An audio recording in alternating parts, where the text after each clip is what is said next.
What's up, everybody? Welcome back to another episode of All Things Super. I am one of your hosts, Spider, and I'm joined once again by the one and only Mr. VIP, Frankie Washington. How are you doing today, sir? I am infinitely awesome. Woo! It was tickling my funny bone. Really? Sometimes it tickles, Spider. Sometimes it tickles. How Okay. are you, sir? I am doing well. I am doing very well. Does it tickle sometimes? I can't say that it does. Oh, well, sometimes it tickles. You might be alone on that one. Oh, man. I'm sure there's somebody else out there that feels the tickle. That want to be tickled? I don't know about that. Tickling is hilarious, man. Is it? It's actually certified by the laughter itself. So how could you not? It's so mixed signally, you know? I mean, you're laughing hysterically, but it's like, hello, stop. for some people, it's torturous. Now I understand the Joker. Tragic soul. I don't know if that's necessarily a good thing. Tragic. But what's not tragic is you joining us for another episode of All Things Super. And if you don't know what it is, we take superpowered TV, movie, even trailers. We watch them, we react to them, we break them down, we review them, and we ask the question, is it super? Is it? Is it? Kinda was gonna be, but it changed at the possibly beginning. It happens sometimes. Sometimes it happens. But if you like that, go ahead and subscribe to the channel. Hit the bell so you can be notified when we have new episodes that come out. If you want the audio version of the podcast, just search for All Things Super on your favorite podcast streaming platform. And if you want to follow us on social media, just click the link in the description below. Man, y'all don't give Spider enough credit because listening to him say that makes my larynx hurt. I do my part, which is, y'all see the show. Y'all know what I do. But it's been a while. I feel like it's been a while. What do you mean? Since the last time we had an MCU movie. Well, we had Guardians 3? Was that the last one? Yeah.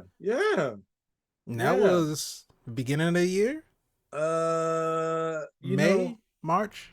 Well, get comfortable in that, Spider, because Marvel just pumped the brakes on everything. Yes, it's like did. COVID Marvel 2.0 all over again. Because I don't know about that. Well, there's nothing coming out. There's this, and then what's next after that? Deadpool. Well, we gotta wait till that. So what's that? November 2024? Maybe. With all these strikes, everything got pushed back. Yeah. And then, come on, thank God for the strikes, because it made Marvel look at some stuff and it's like, we could do better. Yeah, they absolutely could, and they should, and because they have no reason not to. Well, making the cinematic masterpieces that they've made and the strides that they push the genre of movie making forward. I mean, Endgame and Infinity War, biggest movies of all time, right? Till I think Avatar came back and did something funky, and I don't know, they're battling. Yeah. Why Disney is laughing all the way to the bank. Because Disney owned both. But then again, what doesn't Disney own? Sony. That's true in a sense. If you don't see that Mickey Mouse glove taking over in Sony, I mean, I'm not saying right through Spider-Man. I'm not saying that they won't at some point, but as of right now, they don't. Here's the thing: they're so popular, Disney. Mm-hmm. And that you're cheering for them to dominate everything. Because not necessarily. If Marvel did not succeed in the way that they succeeded with the hits that they had, they would have screamed, Disney has a monopoly on everything. No, don't let them buy Fox. But Marvel was killing it in the theaters. And you say, hey, Fox has the X-Men. Marvel can do the X-Men and a Fantastic Four. Yeah, we need this to happen. Not thinking about, oh, the Simpsons are with Fox, and Fox has this, that, and there's like so much other stuff that was under the Fox umbrella that, oh yeah, okay, I guess they own that too now. I am more than sure that it was more than just wanting to get the X-Men back onto Marvel for Disney to buy Fox. That was just the smoke screen. Because I'm sure the investors was like, yeah, they got Hulu over there. ESPN? ESPN, get it. Go ahead and get. Oh, they think it's for the heroes? Well, no, they already had ESPN because Disney was already, because ESPN is a subsidiary of ABC, isn't it? And Disney already had all of that. So when you start spending Disney bucks outside of Disney World, just understand where it came from. That's all I'm saying. I'm gonna be right there in the line with my Mickey Mouse ears on. But yeah, so Guardians 3 came out May 5th. And here we are with the Marvels, came out November 5th, right? Oh yeah, that is the right month. Well, November 3rd. Or did it come out last week? No, November 10th. I'm got my days off. November 10th, the Marvels was released. It's weird because it's the subject and verb don't agree. It's weird because it's nowhere near the calendar release schedule that they came out with when they said they was going to release the movies. Well, in the sense of the movie that was supposed to come out in November didn't come out, but I think they still maintain their November date. It's just your cup is entirely blurry. I just wanted to levitate it. Now it's in frame. Oh, you can see my hand. Never mind. Exactly. But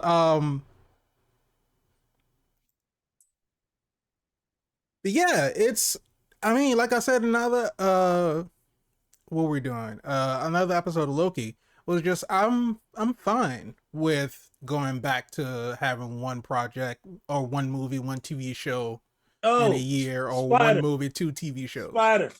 Yes. If we had sound effects, this is where you'll hear gunshots fired. Oh my God, why would you say something like that? What are you talking about? Why do we need to have 8 movies in a year? We don't need to have 4 times the amount of content as we did in phase 1 or 2 or even 3. I understand that, yes, but dropping it down now to just like 1 movie a year, come on, man. It's not 2008. We got too many talented people. You telling me you can't interweave a story and just do a project, a quadrant? There you go. You try it up in two Disney Plus shows, 2 movies. Everybody's happy. That's enough time for your projects to make enough money, and everybody is content. You dominate, steady stream, and plus, if it's really good, you know, you might get $2 billion out the year, maybe even 3. It all depends. It's because you want to keep trying to bring in new things. So some stuff may be a little experimental. Everything's not going to be out the park, but no, of course not. But like we were saying with Loki, I mean, Loki kind of set the pin, revitalizing Marvel as well as the multiversal war story. That I don't think that could not have been $1 billion movie. It definitely could have been a longer series and stretch some things out, but they don't listen to me. I don't know. They don't return my calls. I was out there on the lawn, you know. That's why they don't return your calls. Studios. No, I'm not homeless. I was just trying to talk to Kevin. I was just trying to catch him. You know, I don't know his schedule. They don't return phone calls. You know, I'm not. You can't be camping out in front of Marvel Studios. You know, they can't arrest you if you're across the street. Okay, I'm just gonna say that. That's very true. I'm not on a property. Yes. You gotta know how to work the system. But anyway, we're talking about the Marvels just released. It's been out for about a week now, right? Okay. And of course, Here we go. being a female-led property, being a female-led project, you have three main characters, all Okay. female, Yeah, all they different are. races. It's multicultural. Yeah. It's all different And shapes, size, colors. I got you. It's like Skittles. before the movie was even released, even while strikes were still going on, nobody could go out, do any kind of press, do any kind of, advertising for it or anything. They couldn't talk it up. And of course, everybody started shit talking the movie. Everybody started talking about, oh, it's going to be awful. It's going to be bad. It's the worst movie. This is the end of Marvel. This is the end of the MCU. This is such a big flop and all this other kind of stuff. Really? And so it's been so much negative press. And of course, people are still going, by Rotten Tomato score, and they think that that's the end all be all for movies. But there are plenty of movies that have low scores on Rotten Tomatoes that are actually maybe not great movies. They're not like award-winning cinema, but they're fun movies. They're movies that, people like watching, guilty pleasure movies, cult classics, all of those. They have movies that critically are awful. And the box office, they did terrible. But you have people still wanting to watch it. Here's something I'm gonna tell you, Spider. I know you know, but I'm gonna tell it to our audience that might not know. Mm-hmm. For the numbers that people associate with successful movies, there's a whole wave of people that don't go to the movies. Right. They just don't. And when those movies hit their streaming platforms or their home, they'll watch it then. And you'll see those streaming numbers jump because they'll watch it 2 or 3, 4 or 5 times. And that translates into, numbers. Right. As far as Disney or Netflix or, wherever that video goes. And then after it stays on the streaming platforms, which is now accelerated, if you guys have ever noticed now, when a movie leaves the theater, it stays in the theater about 4 months now. Then it hits a streaming platform. And where it goes like digital DVD release, then physical DVD release. You know it. And then some months later, then it goes to streaming. There you go. Unless it's the property owner, because Quantumania was right there on Disney Plus as soon as them 4 months was over. Yeah. And it's a system, and it's okay. But for them to be dumping on the movie,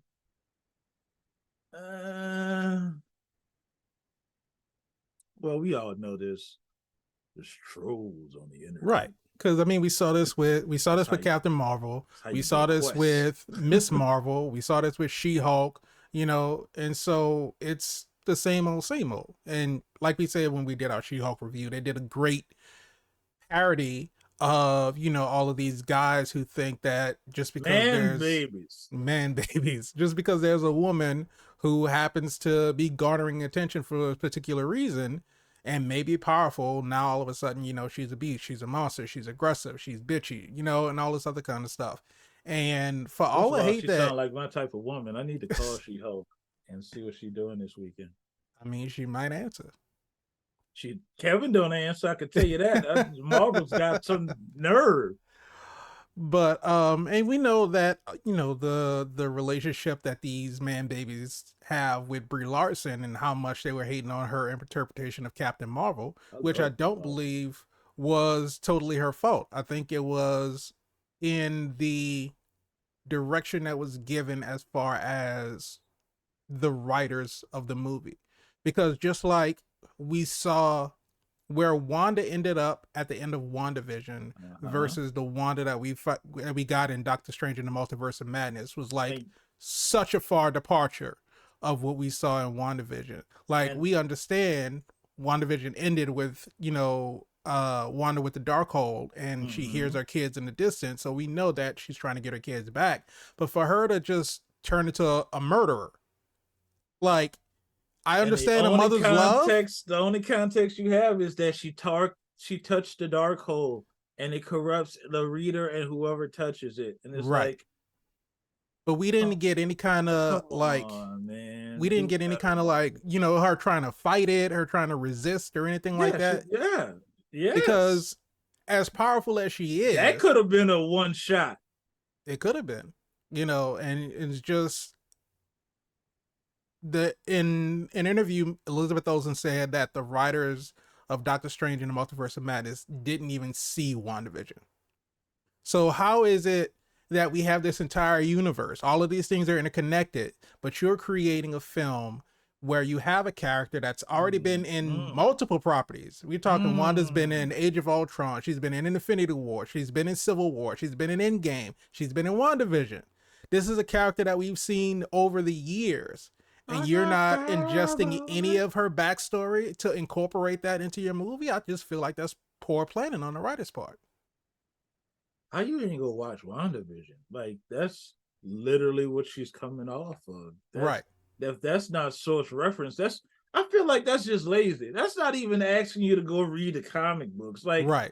This was a 6-episode show, you know? Well, it was not. Well, close enough. You could have binge watch it in a day. Yeah, look how long it takes to do the movie. You could have binge watched it a whole weekend in advance, probably on Marvel's dime. Took some notes. And took notes and got references and, you know, watched a couple of our videos. I was about to say, watch out. Hey, just go throw that out there and get some real perspective on what's going on, and you would have had a banger instead of a weird ending with a weird third eye Strange and tentacle monster. There's a lot of eye thing going on in there. I guess it's I don't know. But regardless of all of that, so we have Brie Larson, we have Tiana Paris, we have love this whole cast. Yeah, I said it. Man, baby, I love the whole cast. I love the whole cast, all of them. It was come for me. Just before we get into things that we like, things that we didn't really care for, just overall feelings about the movie. I left the movie theater. Let's do it this way. Hold on. Do exactly what you're doing. Mm-hmm. But let's do what we didn't like after you do your general comments. Okay. And then end it on a positive note. Well, say how you feel. I mean, we always say how we feel. Well, that's what I learned how to do. But no, I left the movies just feeling pleased because I was like, that was fun. I had a good time with that. I thoroughly enjoyed it. Okay. And I'm just saying that, you know, for all of the hate that has been getting, I feel like the people that are hating on the movie. I mean, that's as general as I can get. That's pretty goddamn general. That statement could be about anything. I was pleased. It was like, were the concessions good? Did you have a drink? But no, it was a good time. It was enjoyable.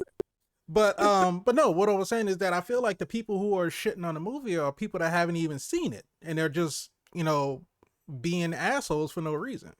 You know how a man baby types? You ever seen a toddler type on the keyboard just smashing keys? Yeah, that's the same thing. Just every now and then they have the autocorrect makes it try to say words. Ah, okay, that's what it is. There you go. It's like when you're reading, it's like it don't even make sense what you're saying. No. And our costume wasn't tight enough. Whoa, what is going on? What? That costume wasn't comic book accurate. Because I mean, it was the same thing like we were talking about with that that guy reviewing the Across the Spider-Verse movie, talking about the guy you made famous. Well, I didn't make him famous. There was a lot more people who are more famous than us that made him famous.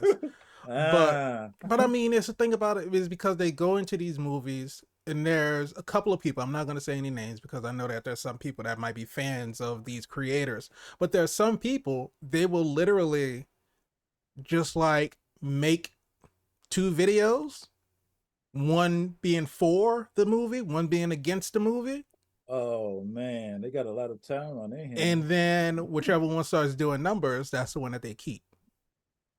Well, clearly you don't even have to do A/B testing for that. Negativity always sells, but That's you true. compromise yourself when you're just not being honest. One of the things I love about our show is we're honest. Yeah, And the show is honest. The conversation could go anywhere. We can talk about anything, and I'm glad you guys are here appreciating the conversation because we appreciate you guys. And it's absolutely. almost like being in a room with us. So leave a comment if you feel like it. There you go. That's Freedom of Range, Doctor Strange's third eye right there. Well, okay. So, was there anything about the movie that you didn't like or you didn't enjoy or just wasn't good for you? I'm gonna say in general, since you did your general, I'm gonna do my general, and then Okay. we're gonna. All right. So in general, I went into this knowing something that you guys didn't know. Oh, Da da da you're talking da! about you got Mr. the movie VIP Frankie spoiled before the Washington, Mr. spoilers? VIP Frankie Washington. Huh? No, nobody spoiled it for me at all. But I knew this since Brie Larson um PR nightmare in Captain Marvel 1, right? So Brie Larson made some comments to the fandom, and the fandom felt disrespected. Mm-hmm. So the hate immediately started to come from there. Then, because after that, you started to hear there was trouble on set. They were watching her interviews. People were kind of shunning her, and she just got a bad rap, which I don't think it sticks because She I just don't. seems like a genuinely great person. She just seems like a very, very nice person. I love to hang out with her. But for whatever reason, she got a bad rap, and this could have been because of the comments. But people say I know for one, I say a lot of stuff. I mean what I say, but it could be taken the wrong way. Yeah. So they shunned her, which that does not say that Captain Marvel was a great movie.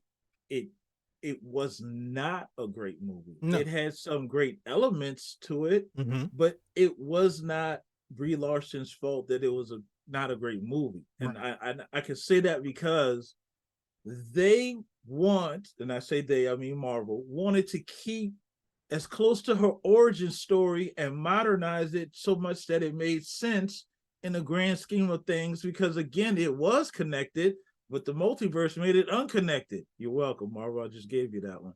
So they wanted to stay as close to her storyline as possible, but there just wasn't enough range or Mm-hmm. probably understanding enough of the character, because there's only a few iterations that she could have pulled from the comic book. Or of course, anytime you're a new Marvel hero, you better take a picture of you with that comic book to show the fandom that you're doing your homework. They say, Yeah. I ain't see it with that comic book. Because I mean, after when you're talking about the comics, for the longest time, Captain Marvel was a man, you know, This is very true. and it wasn't until recent Marvel. history, yeah, and it wasn't until recent history that we get the Carol Danvers as the Captain Marvel that we know her as now. Yeah, and at the same time, what's the personality of Captain Marvel? Like, what can she really pull from? Like, they just started making Captain Marvel comics, and she only had a couple of books that she could have pulled from. I know that for a fact when you look at when Captain Marvel came out. Mm-hmm. Um, so mind wash, brain we have Captain Marvel. Can't do anything about it. That's what it is. That's what it is. But they try to stay as close to the origin story. Now, here's what I knew that you guys didn't know. Marvel looked at that. They looked at all of it. They looked at the PR. They looked at the review of the perception of Captain and Brie Larson, and because I'm pretty certain they had talks about her kind of putting a team together, maybe not the Avengers or something. Then the idea came along. Tiana Paris did so well in WandaVision, Mm-hmm. and then Ms. Marvel did so well. The likability of Brie Larson was not great. So, how can we not help her likability? We're going to put these two likable characters in the same movie with her. But not only that, you got a different Carol this movie. Yes. You got a very more humble Carol. You got a very more where I'm still centric in my beliefs. Mm-hmm. They didn't downplay her. They didn't change her. They just made her more relatable. Right. You still got the origin story. That's done. We had to do it. But now this is more like the comeback story. Mm-hmm. We still had the situation where she had to be the authority. She still had a situation where she lost her cool. But it's better for her to lose her cool because last movie she had no emotion. But she made a wrong, and then she came and apologized for it. And even Kamala apologized because I was fangirling and I came on kind of strong. So let me back up and let me introduce myself. Hi, my name is Mr. VIP Frankie Washington. And that's Spider. And this is All Things Super. And we're not going back to the top of the show. It's an Ouroboros loop. We did that in the last episode. Yeah, that's true. Y'all go check out the Loki review. So I know that this was Brie Larson's, not really, because Brie Larson didn't really do anything wrong, but Captain Marvel's comeback apology tour. I mean, it's not an apology tour. She didn't have anything to apologize for. For the fanboys, they're still gonna be mad. Who cares? They're gonna be mad regardless. It's a women lead superhero movie, and listen, the art should speak for whatever it is, not the person that's doing it. And that's just how I feel about it. You can feel it whatever way and leave it in the comments, and I'll read it, and that's how we'll have that conversation. But I understood that they were going to do that because you're not about to let that IP just tank. Right. It's just not. When they signed on Brie Larson, I think she was on for a good number of properties, you know, and it's a cameo here, and it was Endgame, and it was because I mean she's done Endgame, cameo in Endgame. Well, Captain Marvel came out between Infinity War and Endgame. She had her, cameo in Endgame. She showed up, and she was gone, and she came back. Then we didn't see her again until Shang-Chi. We saw her at the post-credit scene in Shang-Chi. Mm-hmm. Then we see her in the post-credit scene in Ms. Marvel. So, yeah. But here's the thing, Spider. You now have answers to all of that. You know where she was. Now you know what she was doing. Mm-hmm.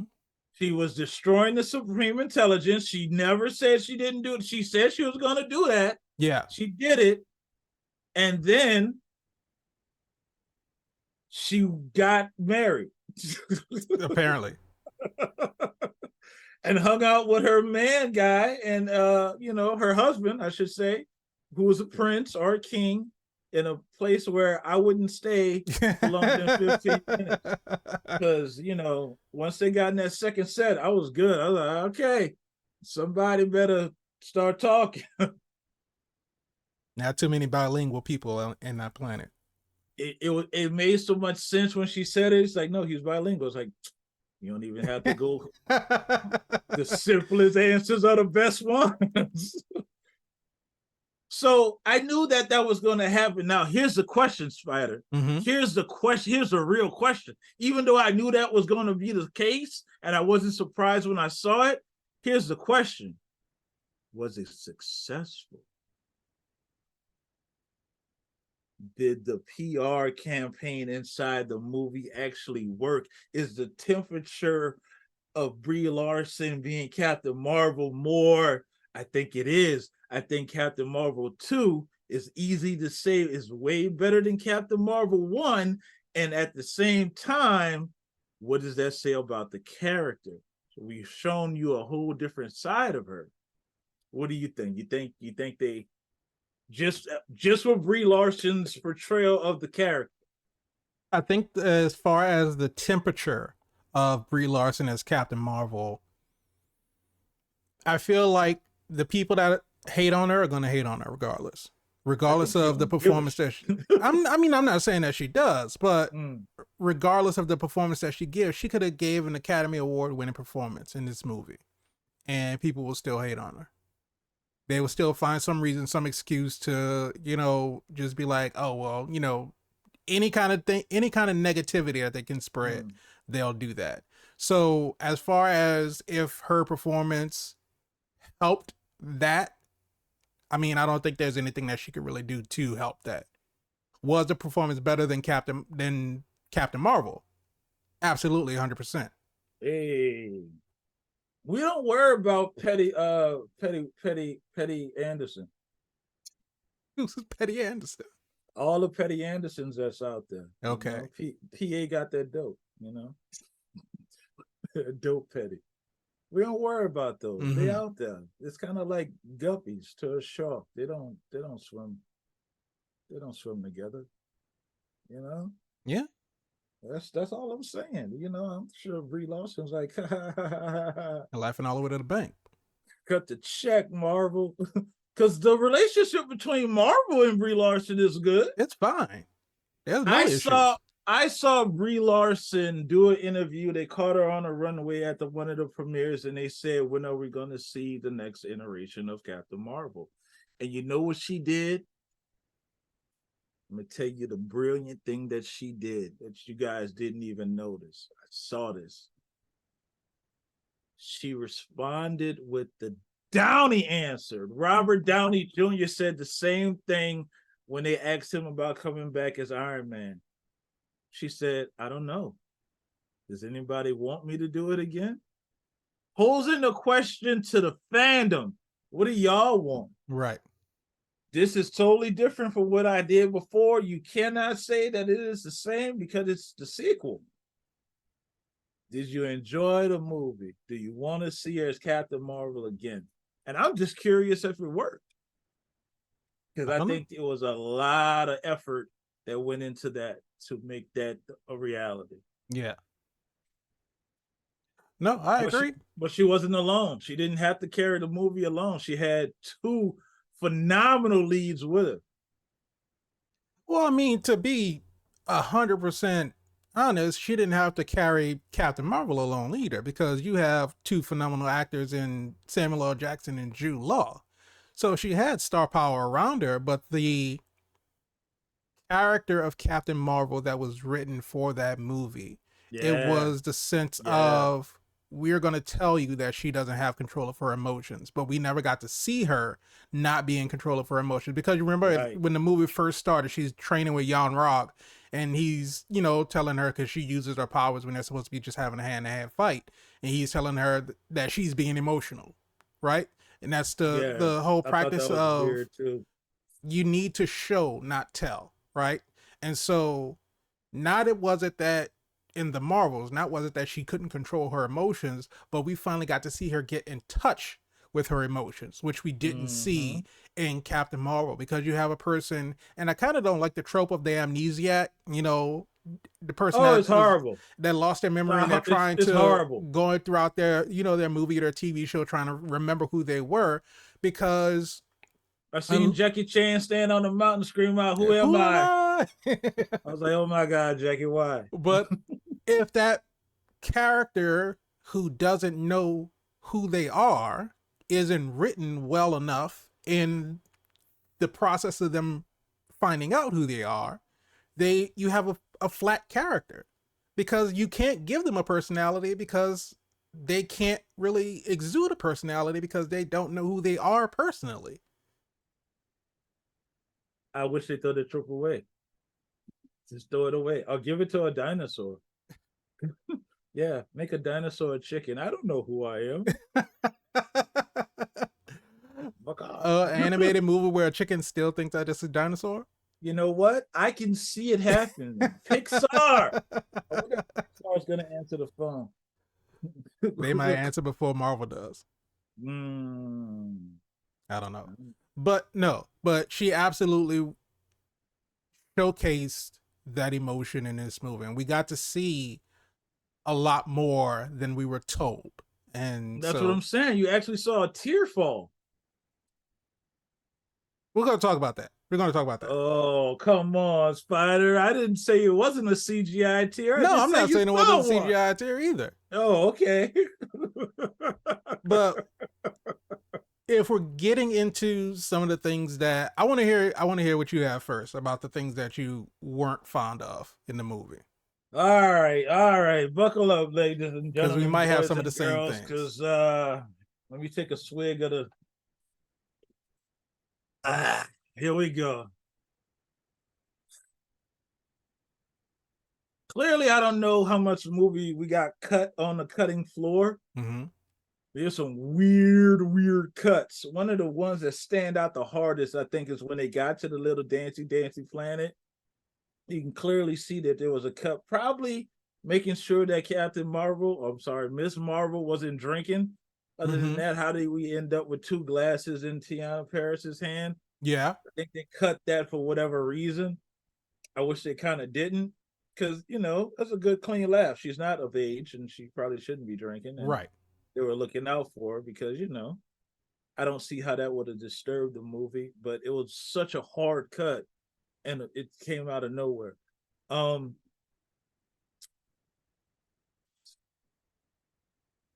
Was that one of yours? That part in particular, not to an extent to where it made me enjoy the movie any less.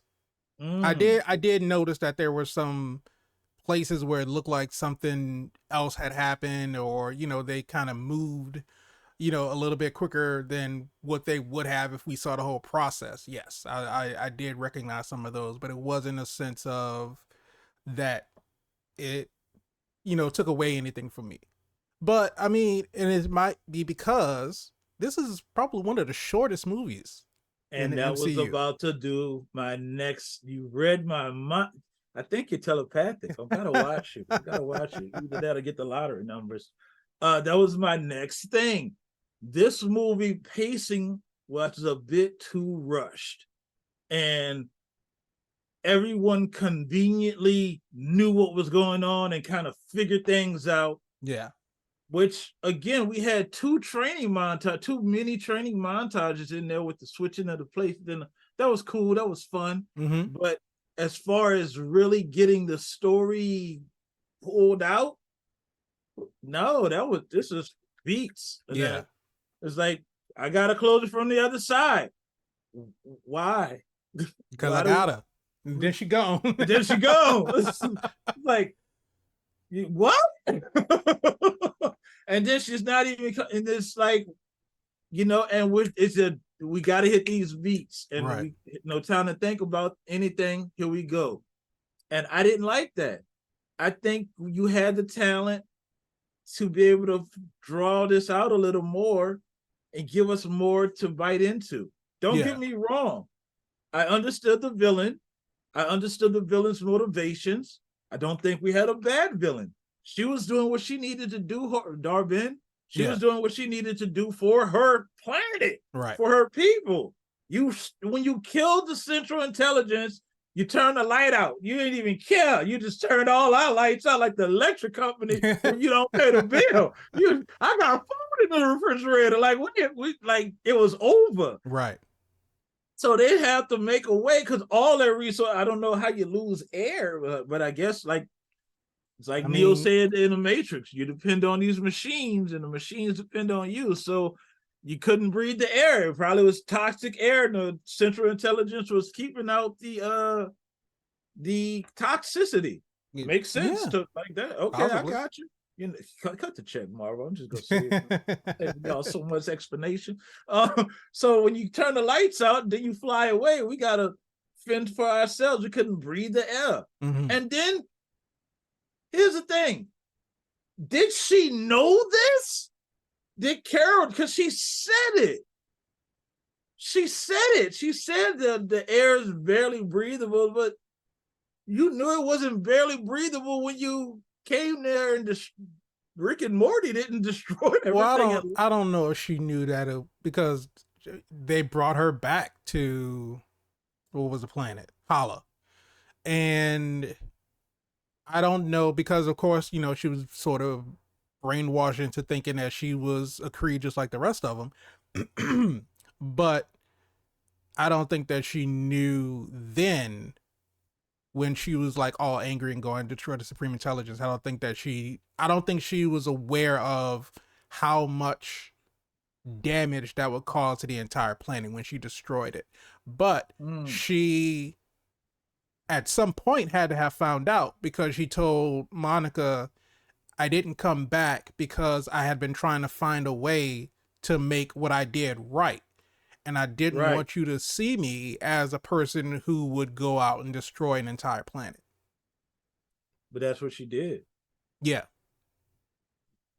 And like Monica said, she just wanted her aunt because, again, that was the closest thing she had to family. Her mom died.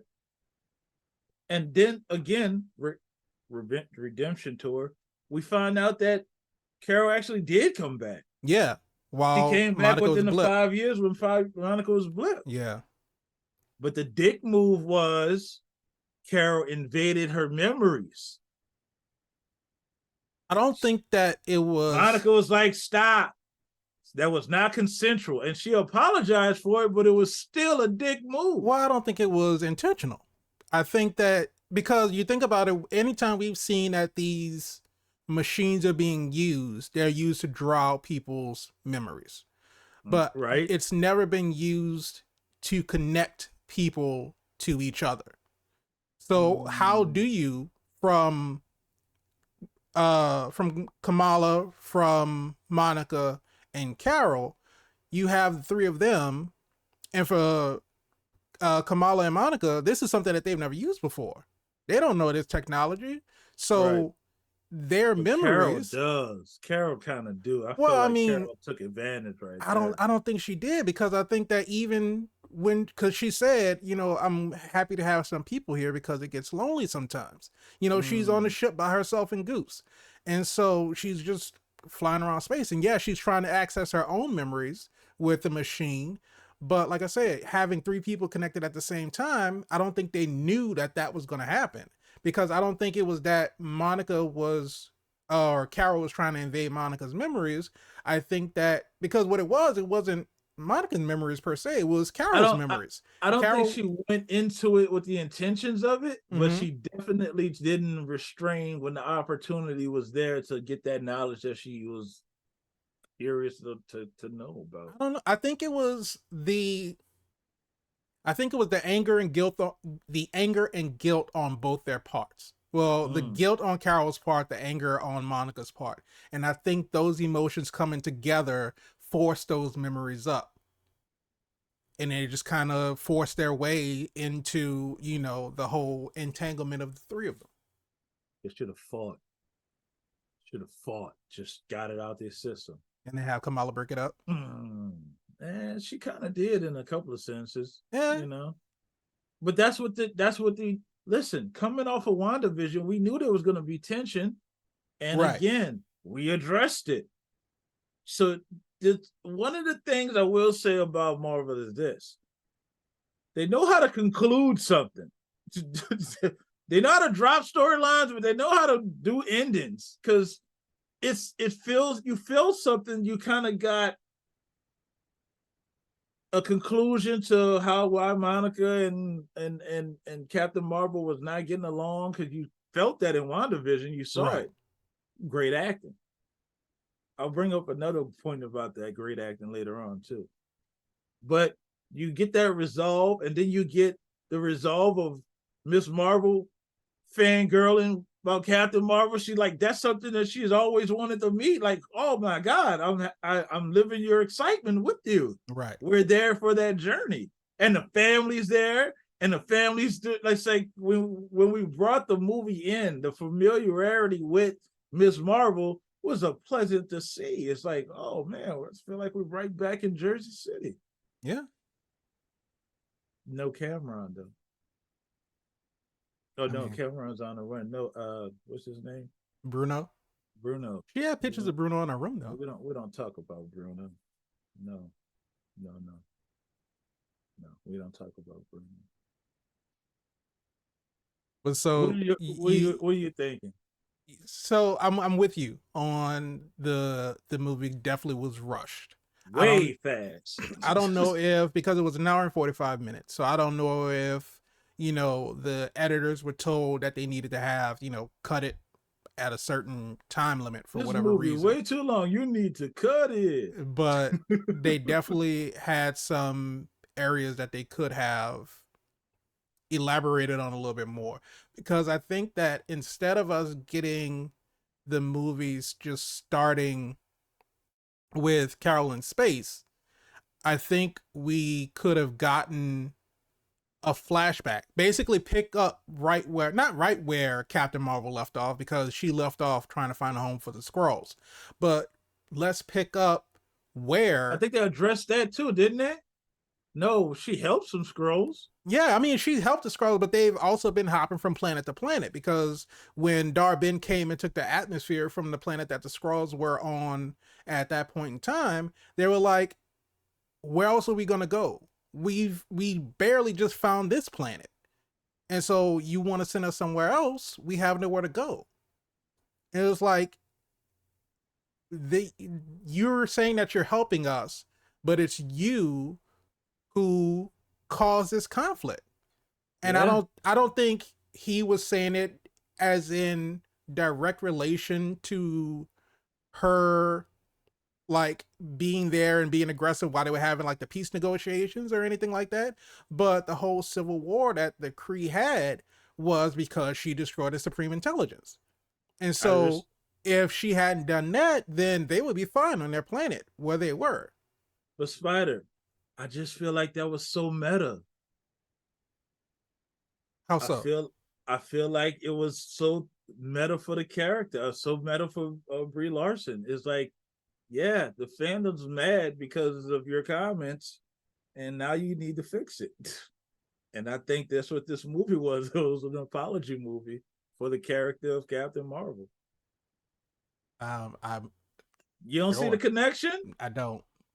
Then I look I don't. under the you mattress. your whole analogy of is this being like an apology performance. I don't know. I don't see it as No, that. no, no, no. I'm not saying Brie Larson came at it as an apology performance. I'm saying for the things that she did, it's no different than watching the character of Loki get redemption. It's no different than watching the turning of the growth in the narrative, the character development of the character. Mm-hmm. We had a plain flat character. We had a Right. blanket baseline character for whatever odd reasons, writing true to the character, whatever it is. It wasn't a great portrayal. Maybe she didn't have enough source material to go with. All that happened. But now you got a totally different contrast character that's not as viewed poorly. Great, you got something to build on. Mm-hmm. Because again, like we said with many different things, you got to make the audience feel for your character in some shape, form, or fashion. I think they executed that well because given everything that happened with Captain Marvel 1, everything that's going on in the MCU as a whole, I like the fact that this movie kind of stood alone and didn't connect to the multiversal saga. It was kind of good to get away from Kang, Yeah. but I still think that, there was some redemption in this character.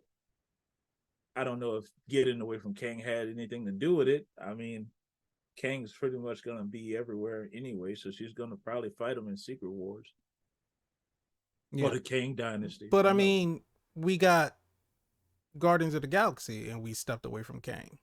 Because I mean, I think the intergalactic stuff, the space stuff, is a little bit removed from what we're dealing with on, as far as multiverses are concerned. I'm okay with that. Yeah, I mean, I'm Some stories, everything all stories don't have to be multiversal. right. Everything doesn't have to be tied into the greater story in the sense that the entire movie has to be about that. So Dar-Benn was a.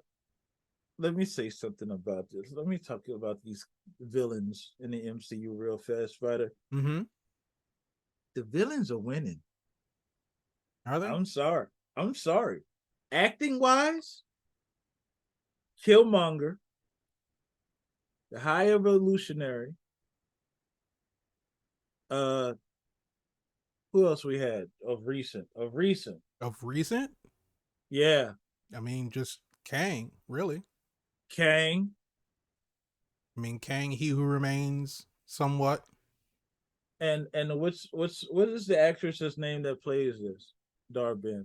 Her name is Zawi Ashton. Do not sleep on her. Don't sleep on her. She now before anybody start coming for me, we talk about the MCU. Okay, if you want to talk about theater, some people say it's the creme de la creme. Maybe right not now, but later on. I don't like the fact that they killed her off, but I Well, I understand. mean, that's what Marvel does. They She, kill their villains.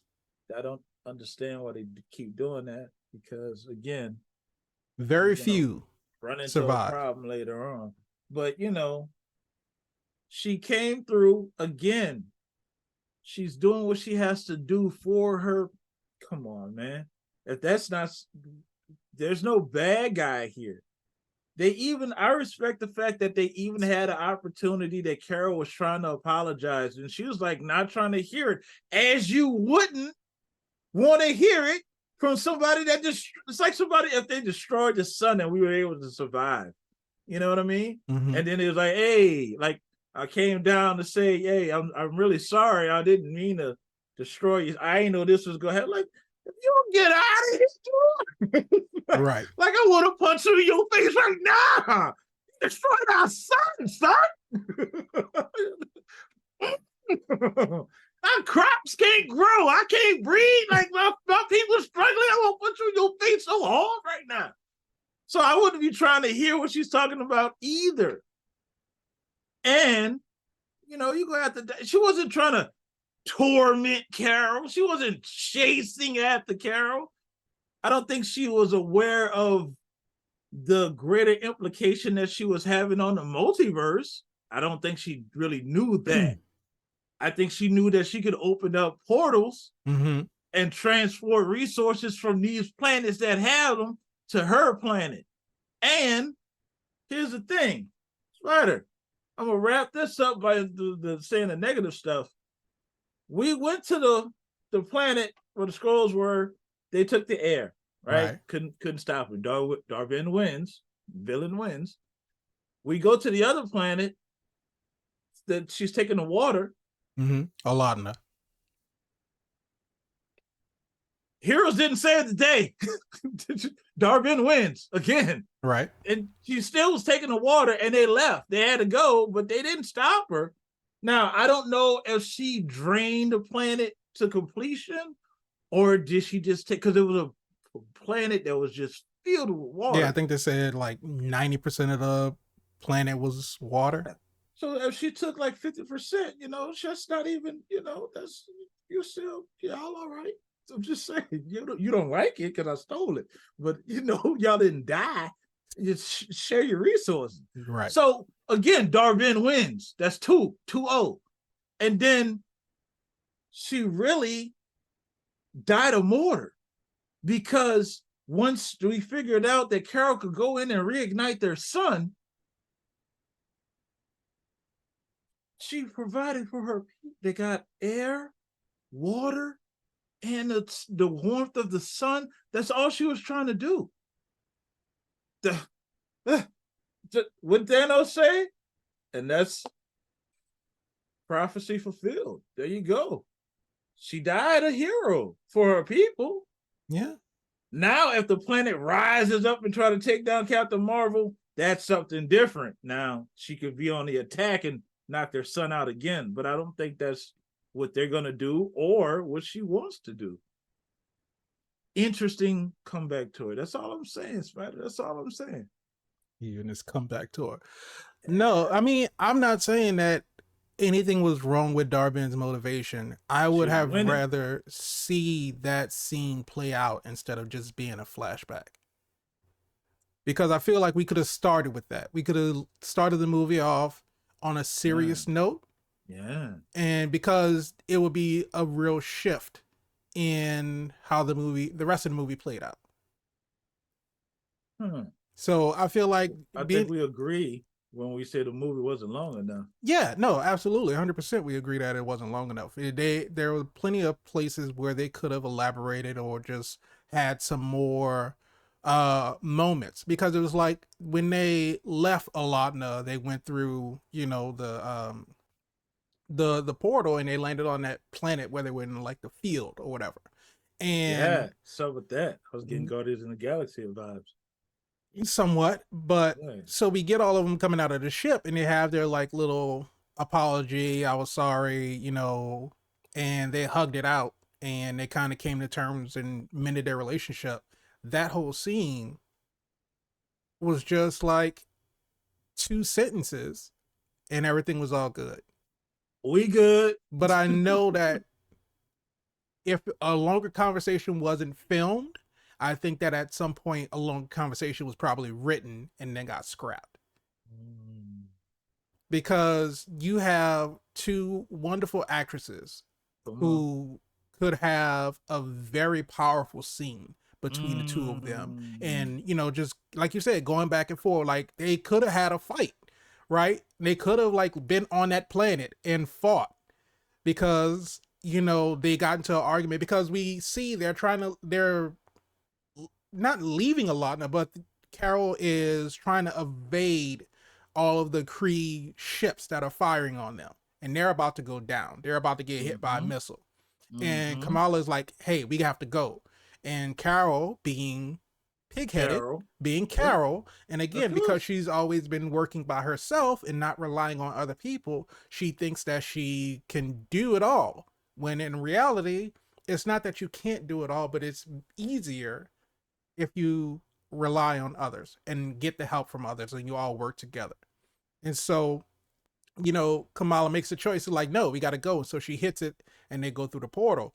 And that could have easily been an argument once they got to that planet. You know, Carol could have been like, I had it. And, you know, and they start arguing. I thought it was coming. Right. I thought it was coming. I was like, here we go. A knockdown, drag out fight on that planet. And then they have to come to terms, because how interesting would it have been to see both of them trying to fight, but they can't use their powers, so they have to like be like creative about what they're doing.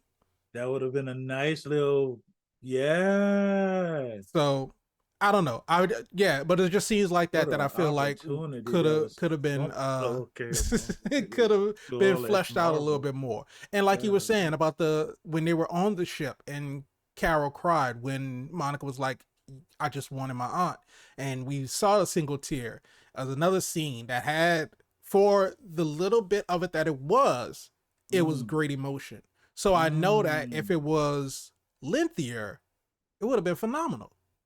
Since you said there's 2 words, I gotta insert this in right here. You said great emotion. Teyonah Parris, right? Yeah. On the scene when she saw her mother. Oh my God. Oh my God. That should win her an Academy Award right there. When the scene when she saw her mother.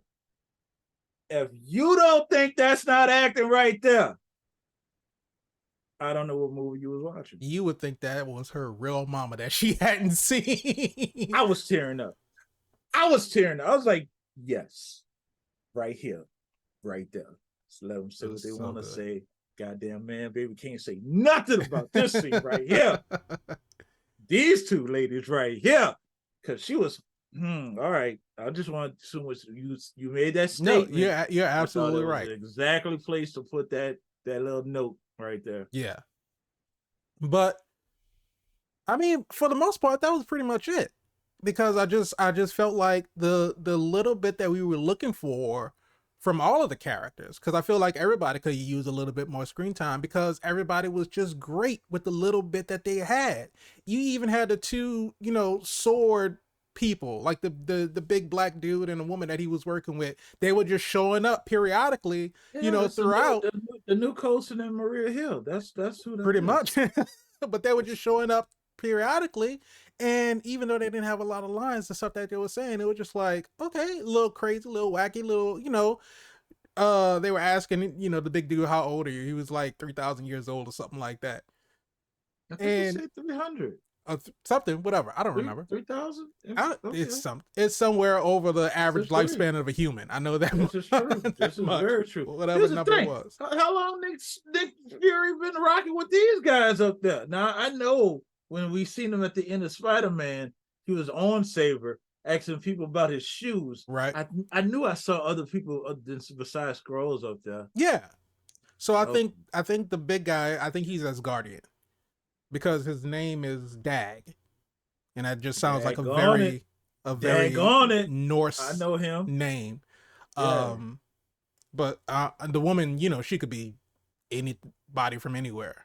Yeah, just because she look human, she's humanoid. She could be an android. You don't know what's going on You really don't. in the MCU, baby. Yeah, like Tony said, Nick Fury is a spy. He's the spy. Even his secrets have secrets. So we don't know what Nick Fury is up to. But speaking of Nick Fury, and so I kind of want to go into the stuff that I like. Oh, okay. But let's hear this list. But so even though we're talking about everything was quick, everything was fast, everything was rushed, I feel like the dialogue was still able to keep up with the fast-paced movie. And like when they're in the backyard of the Khan household and Carol switches with Kamala and she's falling and Monica is like, I don't know how to fly. And Nick Fury is like trying to cheer her on. He was like, you have the power, you can do it. And she was like, I don't know if I can do it. He's like, no, you can do it. He was like, Black Girl Magic, get your ass Black up Girl there. Magic. You figure it out. But it's just stuff like that. And then we get the scene with that whole fight scene with the three of them. Wait. Before you even pass that part up, the fact that she did not go up there and instantly grab Kamala was stroke of genius. You have to see that struggle. She didn't nail it. She's trying to figure it out. This is her first time flying, trying to catch somebody. I didn't think they were going to survive it, to be honest with you. I mean, of course they were going to survive. They still had a whole movie to get to. Well, you know, sometimes you got to shock the audience by having 2 weeks later and you get out the body cast. That wouldn't have been a body cast. That would have been splat on cement. Yeah, in the multiverse, somebody survived. Well, there's always another variant out there somewhere. There you go. But no, the fight choreography, fight scenes, awesome. The whole element of them swapping places, because we had it in 3 different locations, and then at the end of the movie even in Aladna we get, you know, them kind of doing it to a certain extent, but when they're fighting Dar-Benn in the end, amazing. One of the best fight scenes that I've ever seen in an MCU project. I love the fact that you couldn't understand what was going on. They were trying to figure it out, and we were trying to figure it out, because if you use it, it's like if you consistently used it, or if you use it, it was them with a lot of effort. No, it was them using it at the same time. That's what was getting them. And it just so happened to be, you know, because when they were on Aladna and they saw Dar-Benn, and both Monica and Carol tried to shoot at her at the same time, they swapped, and so both of them missed. And so that's what it was, is that when they were trying to synchronize themselves up when they were on the ship and they were practicing, because they had to use their power at the exact same time.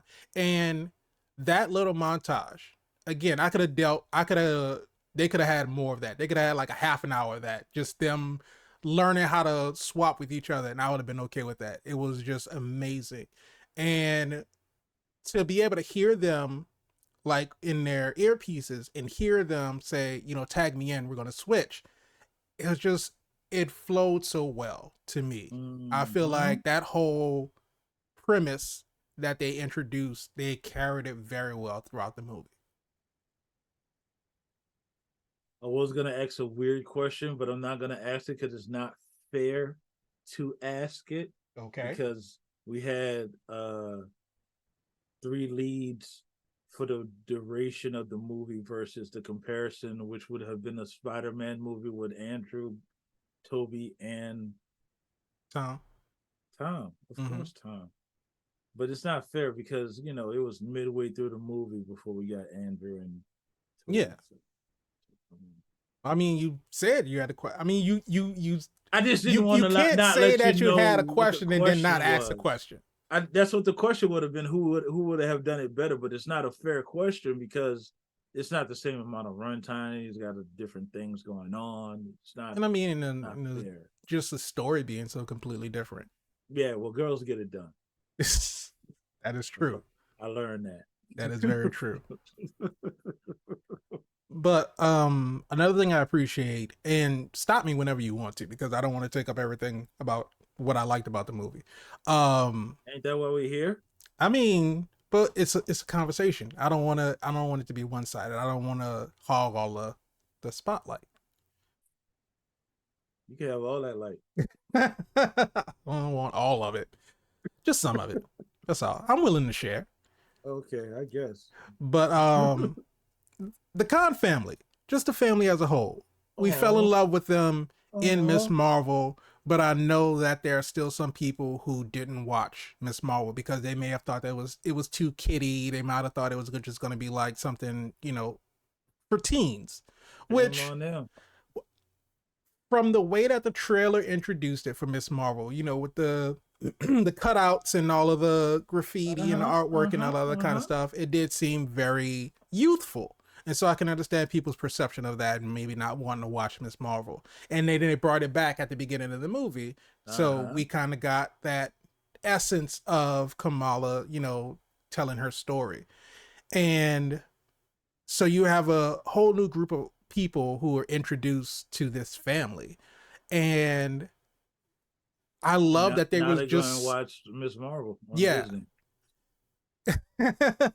But I love that they were still them. It wasn't like, oh, they have different personalities or they're somewhat different types of people because they're in a movie versus in a TV show.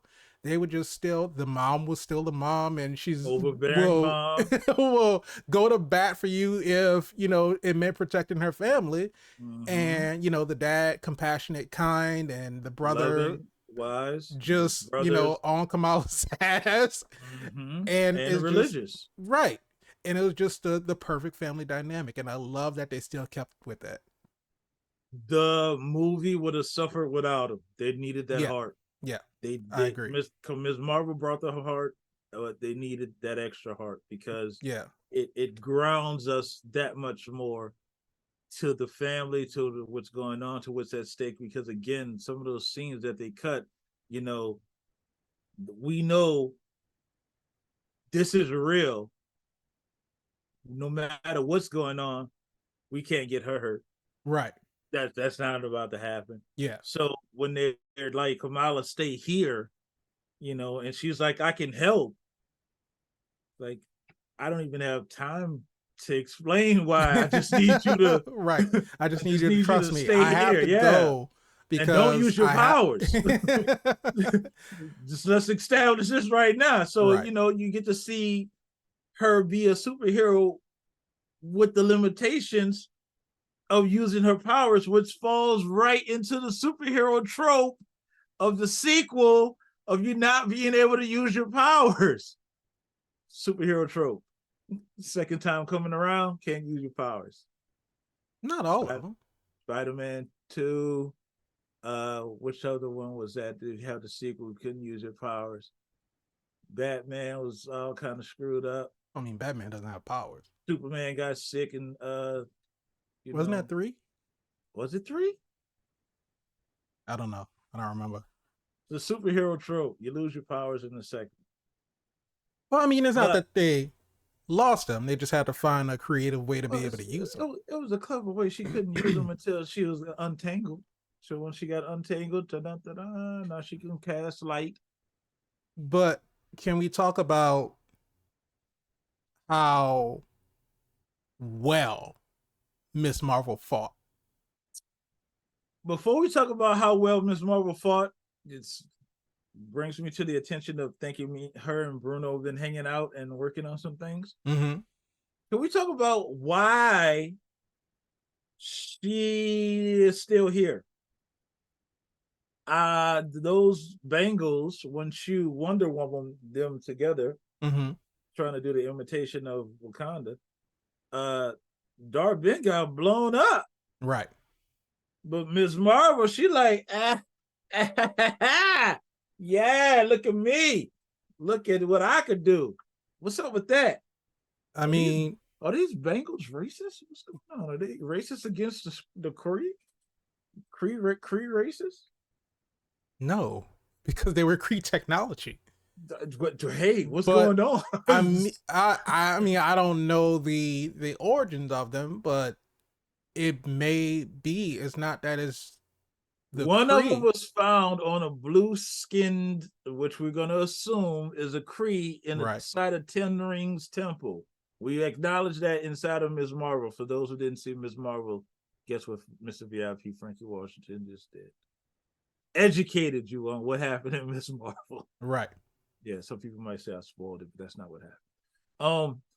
So we know that it was probably a Kree. Now, how the other one got buried into the asteroid, that would have been a nice flashback. That would have been nice to see who put these quantum bands and how the other one got on Earth in the first place. Right. There you go. That's something you could have put in the movie. That wouldn't have taken away anything. That would have gave us more context on these bands that you alluded to in Miss Marvel. And I'm now curious about where these rings come from Shang-Chi. Yeah, because it seems like they're all connected in some shape, form, or fashion. Who's making jewelry that you can transcend dimensions with? That's a great question. No idea. But I mean, it's got to be a forger of some kind. Some kind. Who else make? Hey, if you guys know who else makes, weapons, cosmic equipment, dimension, timeline hopping, stuff, let us know in the comments.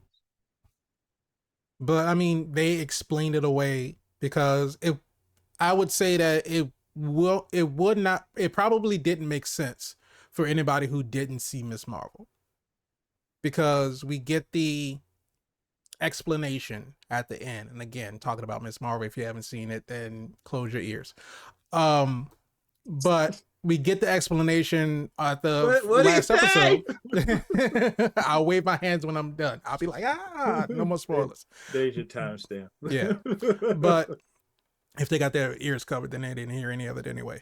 But at the end of Miss Marvel, we get the explanation, not even an explanation, but the mention that it wasn't necessarily the bangle that allowed Kamala to use her powers. Yeah. It just amplified it, kind of woke it up inside of her, because her physiology is different from a normal human. And so we get the reveal that Kamala is a mutant, or has a mutant strand in her DNA. So they didn't call her a mutant, but they said that her DNA had some mutation. Yeah, that's what. So it's call her a mutant without calling her a mutant. And so tomato. Putting aside, the fact that apparently there are mutants in the universe that we don't know about. If somebody had not seen that episode of Miss Marvel, and then we get into the movie, and the only thing she says is that, she gave the explanation of the translation on the bangle, "What you seek is seeking you." She said, "I feel like it was destined for me to have these. I feel like I was made for this." And taken out of context, you might not have any idea what that means. You're like, well, why? Why is she made for this? It's like, what's so special about her? It's like a Hulk. I was made for this. I think I was made for this. And then he snaps, and now he got a baby arm. Well, I mean, it's healed now. Yeah, no explanation on that one either. Marvel will drop a storyline quick. They'll leave you. If it's not worth the time, they were like, that happened. Last time you see, well, here's the explanation. It was healing through Shang-Chi, and now it's fully healed. What? I mean, theoretically, it makes sense. if he has a healing factor, I guess. I guess. I don't know. I mean, the Hulk himself does heal. We've seen Hulk's skin get pierced. He had his shoulder or his leg or whatever bitten into by Fenrir in Thor Yeah, Ragnarok. yeah, yeah, yeah. And he has a phenomenal healing factor. Yeah. So, Uh okay, I can take that. I can accept it. but I mean, like, is like I mean, and to that point, the whole conversion between Infinity War, where Bruce can't even transform into the Hulk after he gets his ass beat by Thanos, to Damn, you ain't have to where say it like that, Spider. God damn, I mean, he got they got kids rocked. listening. Thanos rocked his shit. I've never heard Hulk holler like that. Oh, like Hulk. He throw punched him because Hulk has never been throw punched before. That's that get right. Say But something else. Say something else. but from Fuck you. us seeing that in Infinity War to the next time we see him in Endgame, he's Smart Hulk. So that's a whole storyline that we didn't get. Drop it like a hot potato. What? It was like, oh, he's Smart Hulk now. That's it. 18 months in the Gamma Lab. We put the brawn and the brains together. We would have liked to saw what that kind of looked like, or Yeah. But speaking of brawn and brains, I saw somebody I posted on, I don't remember if it was a comment on TikTok or something, talking about the three leads in the Marvels, said that Carol's the body, like the muscle, Monica's the brain, and Kamala's the heart. And I was like, that is so like on the nose, because I really felt like that though that was their roles throughout the entire movie, because it's not like Monica was like forced into this scientific role, because right, we only saw a little bit of that in Miss Marvel as far as her knowledge on, all things astrophysical or cosmic or whatever. But watching her explain something to Carol and Kamala, and then Kamala just kind of look at her like, you're gonna have to repeat that in English, right? And then Monica like stops and she breaks it down, and it was like almost like she was explaining it to us, because of course we're not gonna understand what the fuck she's saying. And then she's like, okay, well, let me explain it in a way that people can understand. And then, like we said, Kamala being the heart is like, she just, every part of her performance was just so lighthearted.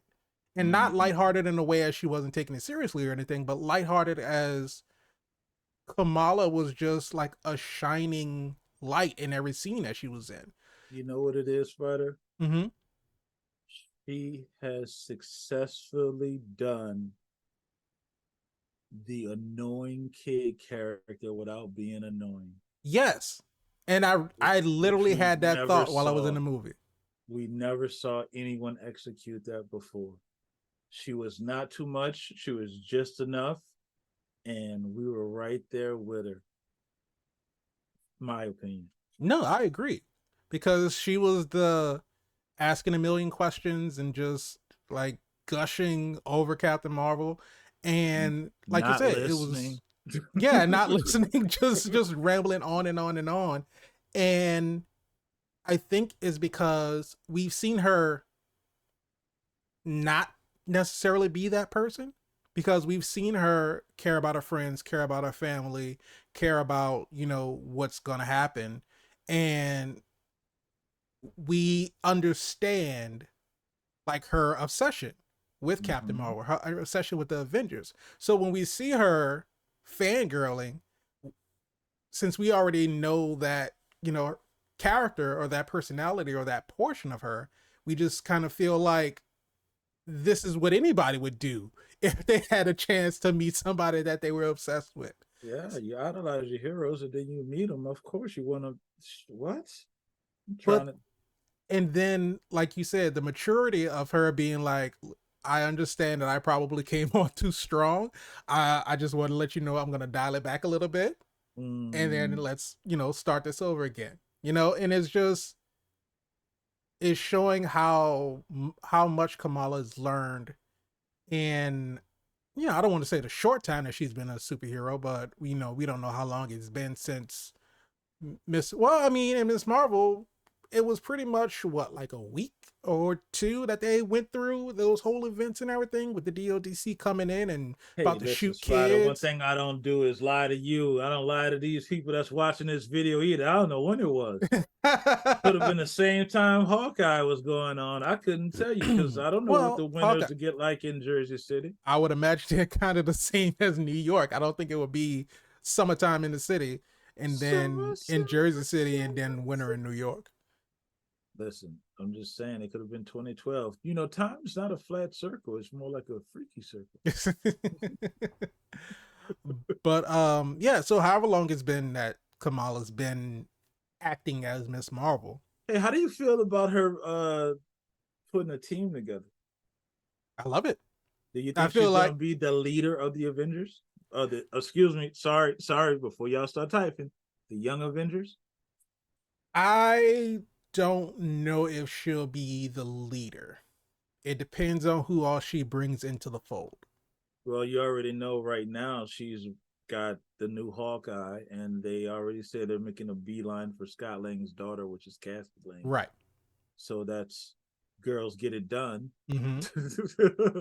But I'm pretty sure there's a reality where Wickedness V comes into play, and I'm pretty sure Elijah Bradley's son or grandson comes into play. Well, Isaiah Bradley. Patriot. Isaiah Bradley. Sorry. Yeah, I think his grandson is Elijah, right? There you go. There you go. Those Bradleys, boy. I don't know, but yeah, Bradley. But and we got Hulk's son potentially. We don't know what's going on with that or wherever that's gonna go. I hope they let his hair grow. I was about to say, I hope he has a better haircut when he comes back. Oh my God, who okayed that? I don't know. The same person that okayed. I don't know. I don't even want to go into it. Oh my God. But and we don't know if Peter Parker might get pulled into it at some point. And there's a strong possibility he could be the leader. That's what I'm saying. He has led a team. He has led a team it for a very brief moment of time, but yes, it all depends on if Marvel and Sony can play nice for basically while Disney overthrows Sony. Yeah, so just depending on who gets brought in, then that might somebody else. I think somebody else will be the leader of the Young Avengers. But this is what we were waiting for. Remember, we were talking about this for so long. Yeah, we've been talking about this forever. So finally, it's starting to pay off. You get to see the Young Avengers come together now. Is the Young Avengers going to fight Kang? And if they are going to fight Kang, who are they going to warm up on? Because if they go to fighting Kang as their first bad guy, they're going to lose. No, I don't think the Young Avengers are going to fight Kang as their first bad guy.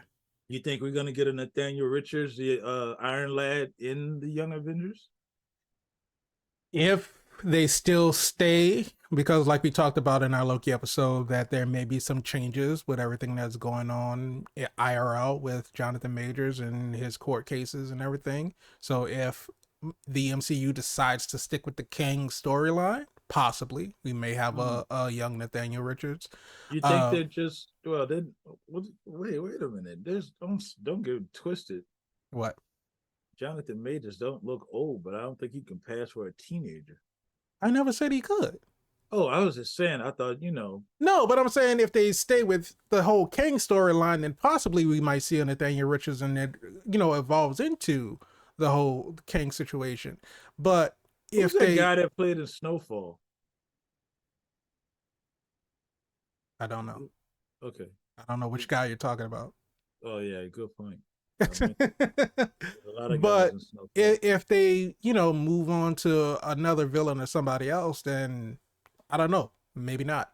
Or maybe they kind of just, well, I don't know. I was going to say maybe they kind of put the Kang thing on hold and then have Nathaniel Richards come and then it evolves into, something bigger with Kang. Listen, we already told the audience Marvel will drop a storyline. Yeah, Your Kane Dynasty might be the Dark Phoenix Rising. You don't know what's please going no, on. please no. We're I going to do don't it want that. right this time. Call back Jean Grey and Yeah, I'm sure at some point down the line they'll probably redo I all hope of not. that. Oh, please don't. I mean, if it's done right, because I Yeah, mean if it's we done didn't right, seen it though. we didn't seen it done Done wrong wrong twice. so many times. Oh my I god. mean the animated show did it well. We had no point of reference. So, I mean, other than the and comics. there you go. There you go. So, I don't know. I don't think they should attack that as of right now. Let's see if we can continue to ride if we got some wins going. Yeah, and I feel like because we had the slate, what, like last year or the year before, of everything, not everything, but most of the properties that the MCU wanted to introduce in Phase 5 and Phase 6. And of course, all of that has changed now because Mm-hmm. of not only the strikes, but now with Marvel's, resolution of scaling back on the number of properties that they have going on at once. So that whole timeline is, blown up. So, but even with all of that, before all of that happened, we never got any mention of the Young Avengers, which, not to say that they weren't planning on it, because of course we got this, not even a post-credit scene, but just the ending of the movie. So I mean, they could have been thinking about it for a while, but I don't think that it's I going to am fully come to fruition anytime soon. I am 100% sure they were thinking about it for a while. We saw all these young Avengers kind of have their origin contents, like with Kate Bishop. We saw Elijah Bradley in Captain America. Sorry, Falcon and the Winter Soldier. He's a new captain now, but we saw him sprinkled out throughout the other, WandaVision. We got Billy and Tommy, and we got Riri Williams and Wakanda Forever. So they're there. And I Yeah, think that was the whole point, to establish they're there. right, We're not gonna, we're still figuring out some stuff. But here you go, they're there. right. And it might have been, I know for a fact, the Riri Williams uh introduction in Wakanda Forever is not true to her origin story. No, But it's so far removed from her origin story, they can still do her origin story in a flashback inside of her own show or movie, or however they're going to pull it. Because well, what happened in Wakanda Forever has nothing to do with her origin story. yeah, and so I don't think that they necessarily need to do a flashback, but just have her origin story be like the beginnings of her being Ironheart, because we never referred to her as Ironheart in Wakanda Forever or anything like that. Oh, So you're 1000% right, Spider. But I was saying, like, every superhero has a tragic backstory, so we didn't right, get a right. And tragic so, back. because it was what her dad that left for the car. Yes, it was her dad that left her the car, but it was her best friend that got murdered in a drive-by. Ah, okay. Yeah. I forgot about So that. that plays a heavy part on, her stepping into the role of doing what's right. Right. Obviously, you need something to protect you from bullets, hence the suit. And then, Riri Williams is super intelligent. Yeah. Anyways, on par with Tony Stark, or if not even more intelligent. So, And I feel like if there's any part of Robert Downey Jr. that comes back as Tony Stark, it might be an Ironheart. you know what?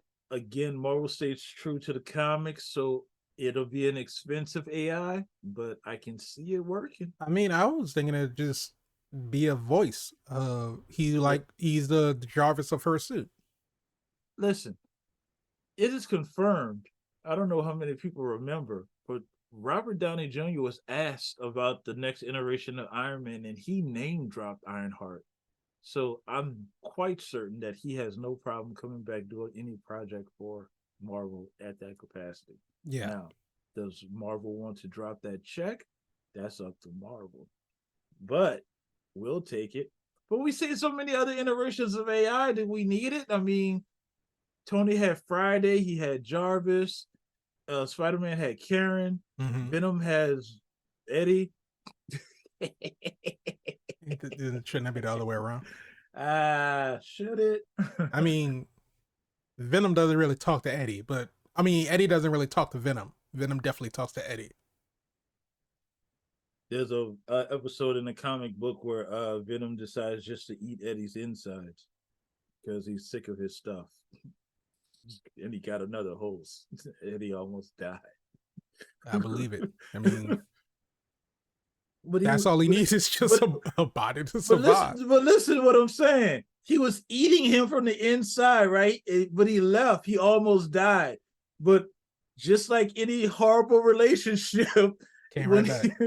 No, Eddie started looking for Venom. He wanted him back. Like, we need to. Yeah, because he craved that power.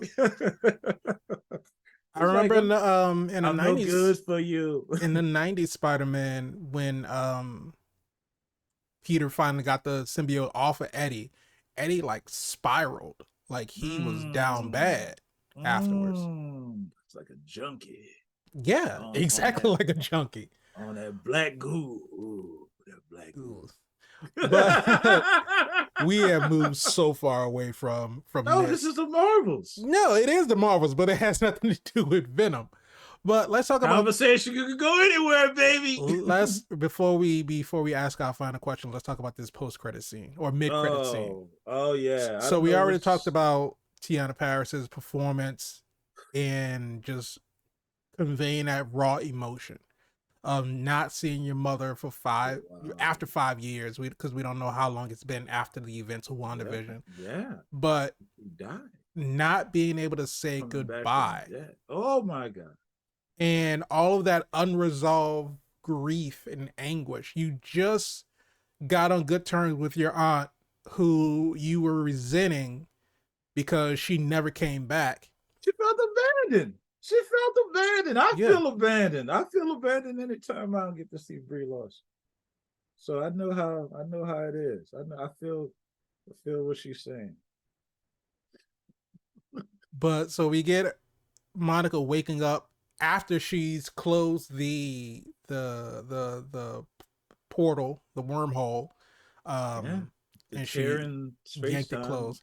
I did like the way that they shot the race for Carol to try to get to Monica before she got trapped, and then like as soon as it closed, she just like kind of flew through nothing.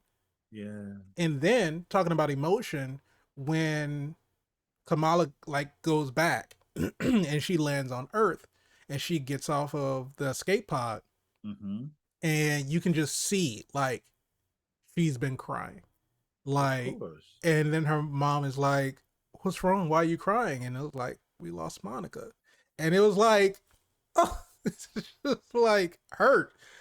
But so Monica wakes up in a hospital bed, and sitting right next to her is Lashana Lynch, Maria Rambeau, but not the mother that she knows, because Monica wakes up and starts freaking out. Like, how are you here? Why are you here? I'm just happy you're here. I've missed you so much. I'm so sorry. Like, Monica apologizing to her mother for being blipped and not being there when she passed away. It's like, of course, you know, it's not her fault. There's nothing she can do about it. Out of body experience. You think you're in heaven? Come on, man. All these emotions going on. We saw in Hawkeye, for them, it was instantaneous. They blipped, and then when they came back, they just came back to the spot where they were blipped. I'm not talking about that. I'm talking about when she woke up just now and she seen her mom. Yeah, because your mom passed. So you think you see your mom, you think, okay, this ain't no right. No, you wake up in the bed situation. You in this white room full of bright lights and all this other kind of stuff. Like, I'm dead. I'm in heaven, and my mom is sitting right next to me. But so because it's cold in there. It was. But so, and let me get through the scene. So Maria wakes up and she's just so confused about what's going on, and Monica's just kind of basically spitting out all of her feelings. Then we hear the door open and we hear Kelsey Grammer's voice. And at that moment, I was like, oh shit, they are doing it. And we finally get a look at MCU's Beast. Yeah, I was excited about this, right? I ain't gonna lie, because it just gets us that much closer to Avengers versus X-Men. And that's what we want. That's what we want. We want to see it. We need to see it. We gotta see it. It's not gonna be long, but No. it is gonna be a payoff for all Marvel fans to see Avengers versus X-Men. I don't know. Here's the question: are we seeing that in Battle World? Are we gonna see it in the King's Dynasty? That's the question. I'm kind of, because the incursion has to happen Mm-hmm. from this other In order to dimension merge the worlds. and to merge the worlds. So is it going to be everybody from the Fox X-Men to all the Avengers that we have, or is it going to be everyone from the Fox X-Men versus other Avengers? Because Lashonda Lynch, I think you said, she's not Captain Marvel in this dimension. No. She's binary. Right. Which is not an X-Men. Which begs the question as to why she was there. But if it's in their dimension that, we don't know which dimension this is. This could be a dimension that I just no Captain Marvel. It's possible. And I just thought about this. What I'm thinking is that Binary pulled a Captain Marvel when she found Tony in space. So I think Binary found Monica in space and then brought her back to the smartest person that she might know, who is Beast. And so she felt some sort of responsibility for this person that she just happened to bring, who was unconscious. And so she stayed with Drifting in space. Yes. You got all that black girl magic out there just drifting in space. I would have picked up too. I'd be like, girl, what you doing out here in these streets? I mean, these galaxies. What you doing out here in these V's? What you doing out here in these stars? Yeah, I'm about to take you home. Now, wait a minute. Now, I got to get consent because she was knocked out. I ain't into that. But yeah, so we are in a universe with mutants. You know what? I'm here for it. And it's interesting that they did start out with Beast versus, well, I guess they started out with Kamala, but the first official X-Men that we see in the MCU was a big blue guy himself, voiced by Kelsey Grammer. Now, it's interesting of the CGI that they use. I know they were going for that certain X2, which I think we're going to see everybody from X2. I think we're going to see Halle Berry. We're going to see. Here's a question: are we going to see Patrick Stewart come back as? Sir Patrick Stewart comes back as Professor X? Because we seen him get his neck snapped. Right, and so easy explanation is that's not the same dimension. And I don't think it is. I don't think it's the same universe because in that universe, Maria Rambeau was Captain Marvel. You are absolutely right. So when we gonna get James McAvoy this in here, okay? Because I don't know, but I mean, if Professor Xavier, no, he's really not. But since he's more on the younger side, and he was Professor X when they were going through the 60s, 70s, 80s. Here we are, 2020 something. I think that they're going to bring back Patrick Stewart. So we know that Charles is there for sure because, of course, Beast did a name drop. Charles wants an update, so we know that he's upstairs somewhere. But because we're inside the X mansion, right? Yeah, we're in the I guess the layer underneath. Binary was just out there in space and just dropped her into Earth and all right, okay, I'm here for it. But what Voss has said is that he thinks that this universe that we're in now is the present day universe from Days of Future Past, because Days of Future Past basically retconned everything that happened in X2 and X3. Thank God. Thank God they So did. Just try to get that franchise on track. so because we lost Cyclops, excuse me, we lost Cyclops, we lost Jean, we lost Professor X. Um, Yeah, until Wolverine made it right. yeah. And so after Days of Future Past, we see in the end when Logan goes back to his present day timeline, then everybody was still there at the school. Mm-hmm. And so Voss thinks that this is that universe. And so we'll see, we'll see Cyclops, we'll see James Marsden Cyclops, Famke Jensen's Jean Grey, Halle Berry's Storm. We have Kelsey Grammer as the Beast. We might see Shawn Ashmore as Bobby Drake, and well, I don't know because, well, I mean, it is present day, so we might see Bobby and Rogue. Yeah, man, let Iceman come on and do his thing, man. Let Bobby come do his thing. And Yeah, it'll come down there and do that be Rogue interesting thing. to see because they'll all be adults now, whereas in the last time we saw them, they were kids. I just need Captain Marvel to run. Because if it's gonna be Avengers versus X-Men, I'm pretty sure Rogue's gonna come through, and we know how that goes. Yeah. I'm just saying. Yeah, they'll get to it. No, I don't want it to happen. Well, I don't think you have a choice. I mean, it's more about the apology tour than anything else. Here you I'm go. pretty certain. I'm just Spider. The Yes, sir. Marvels, 3 leads. Don't hold back, man. Was it super? Yes, it was super. Oh, wow. Yes, it was super. Wow. Okay. It, like I said, leaving out of it's been a while since I left the movie and we got that post-credit scene that made us go, oh shit, I don't know what's gonna happen next. And I am so ready for it.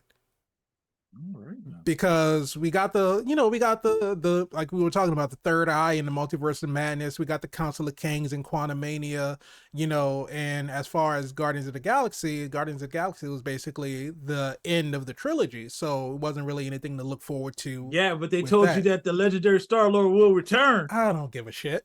Oh, wow. What made Star-Lord great is him being a part of the Guardians. If he's not with them, then wow, I don't want Star-Lord. What you're gonna do is you're gonna allow Star-Lord to take some time to rest and recoup with his grandfather, and he'll be back with more adventures. Maybe he won't forget his helmet this time. I don't know, but seeing that post-credit scene at the end of everything else that we already saw, because we even got the, like you said, the entrance or the introduction of the Young Avengers starting to form. Because there was so much put inside of this movie.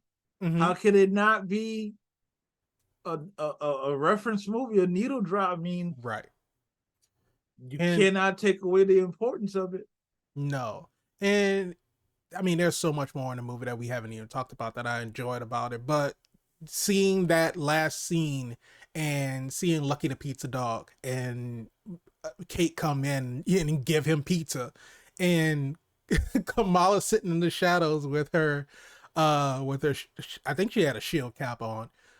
I don't know, but I do know a B&E when I see one. Yes, absolutely. And we don't even know how she got in. But this is the second time. This is the second time that Kate came home to somebody sitting in her house. Her security is horrible. She needs to definitely upgrade her security. And Lucky didn't give a shit.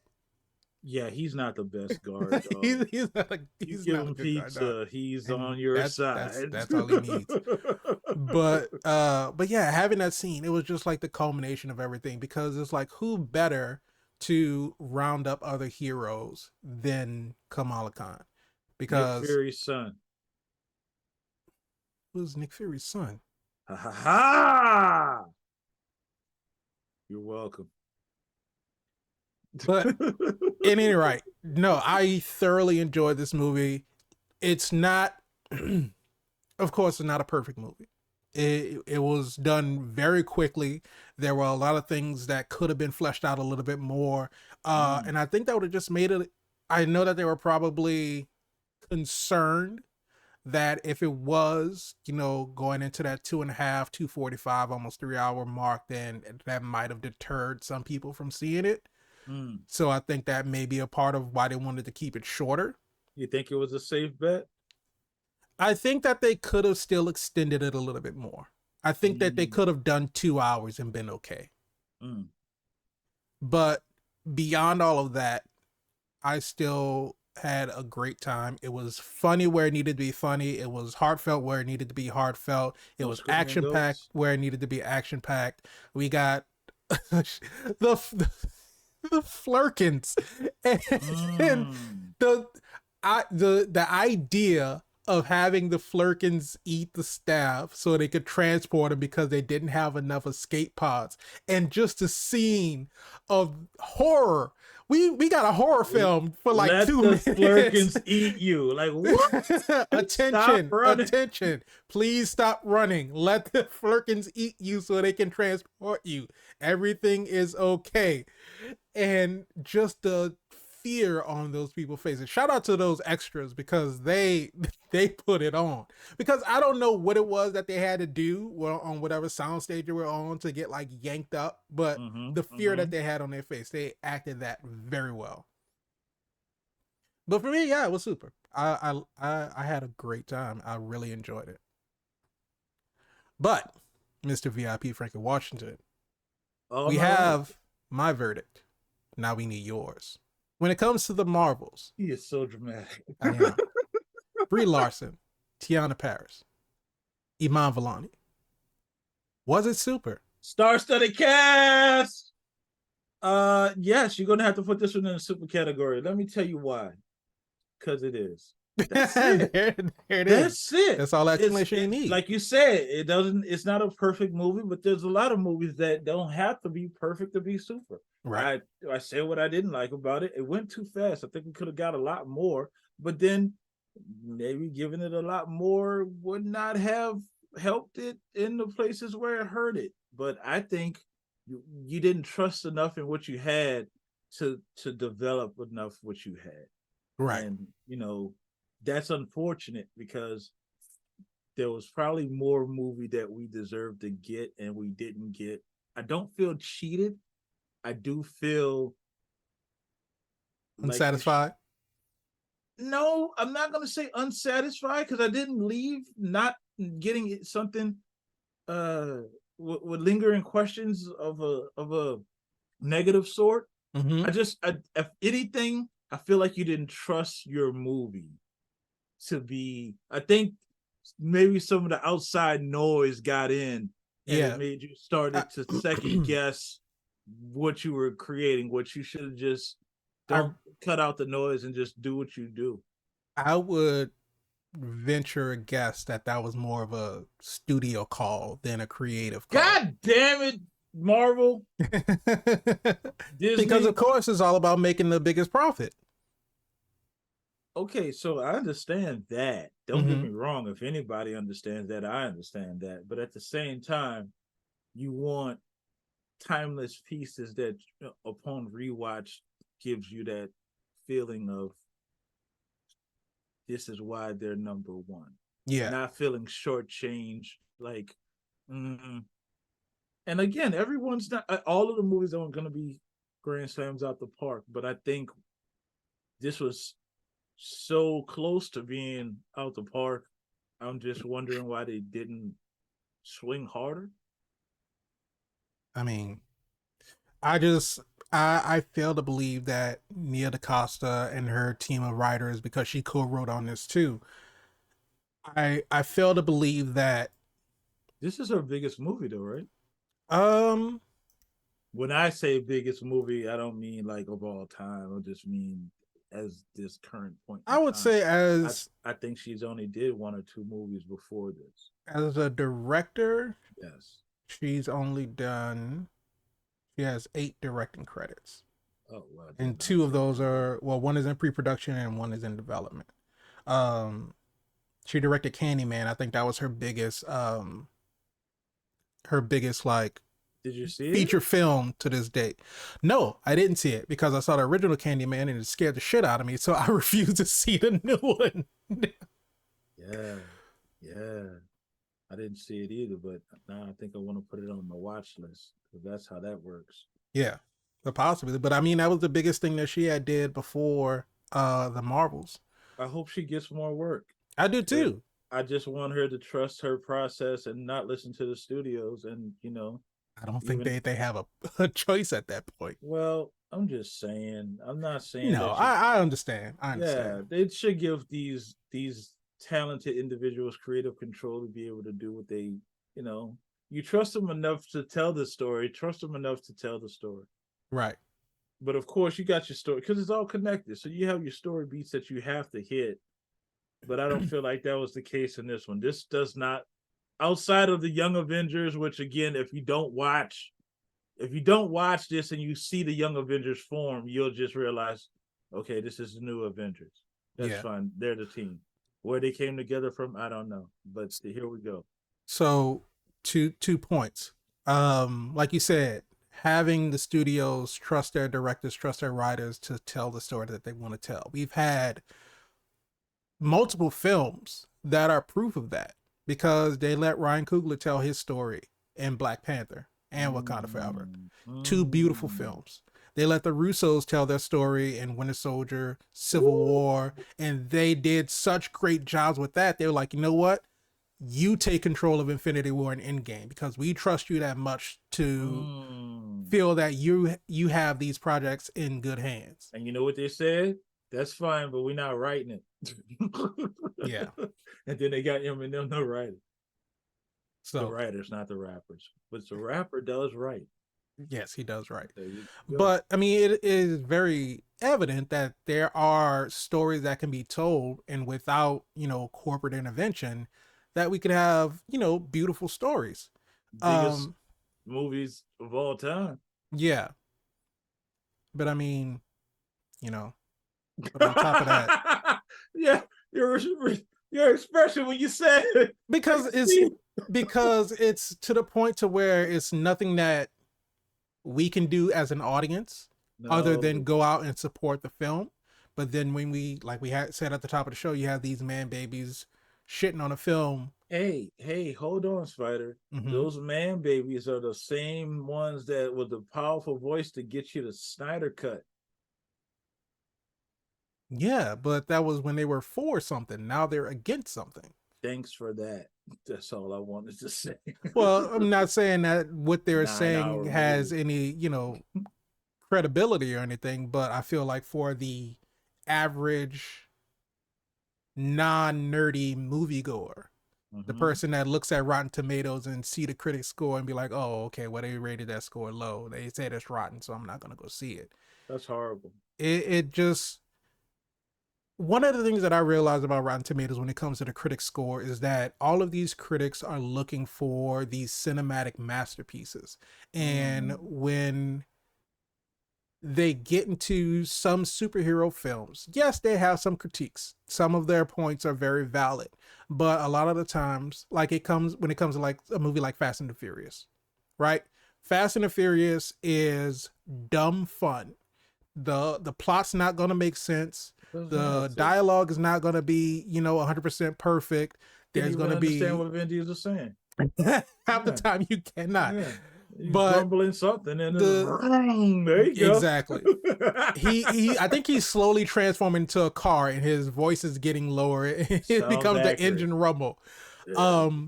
But there's going to be a lot of stuff about Fast and Furious that just from a cinematic critique perspective, it's an awful movie. It's full of plot holes. No. Listen to what I'm saying. I'm listening. From that critic's eye, they say it's full of plot holes.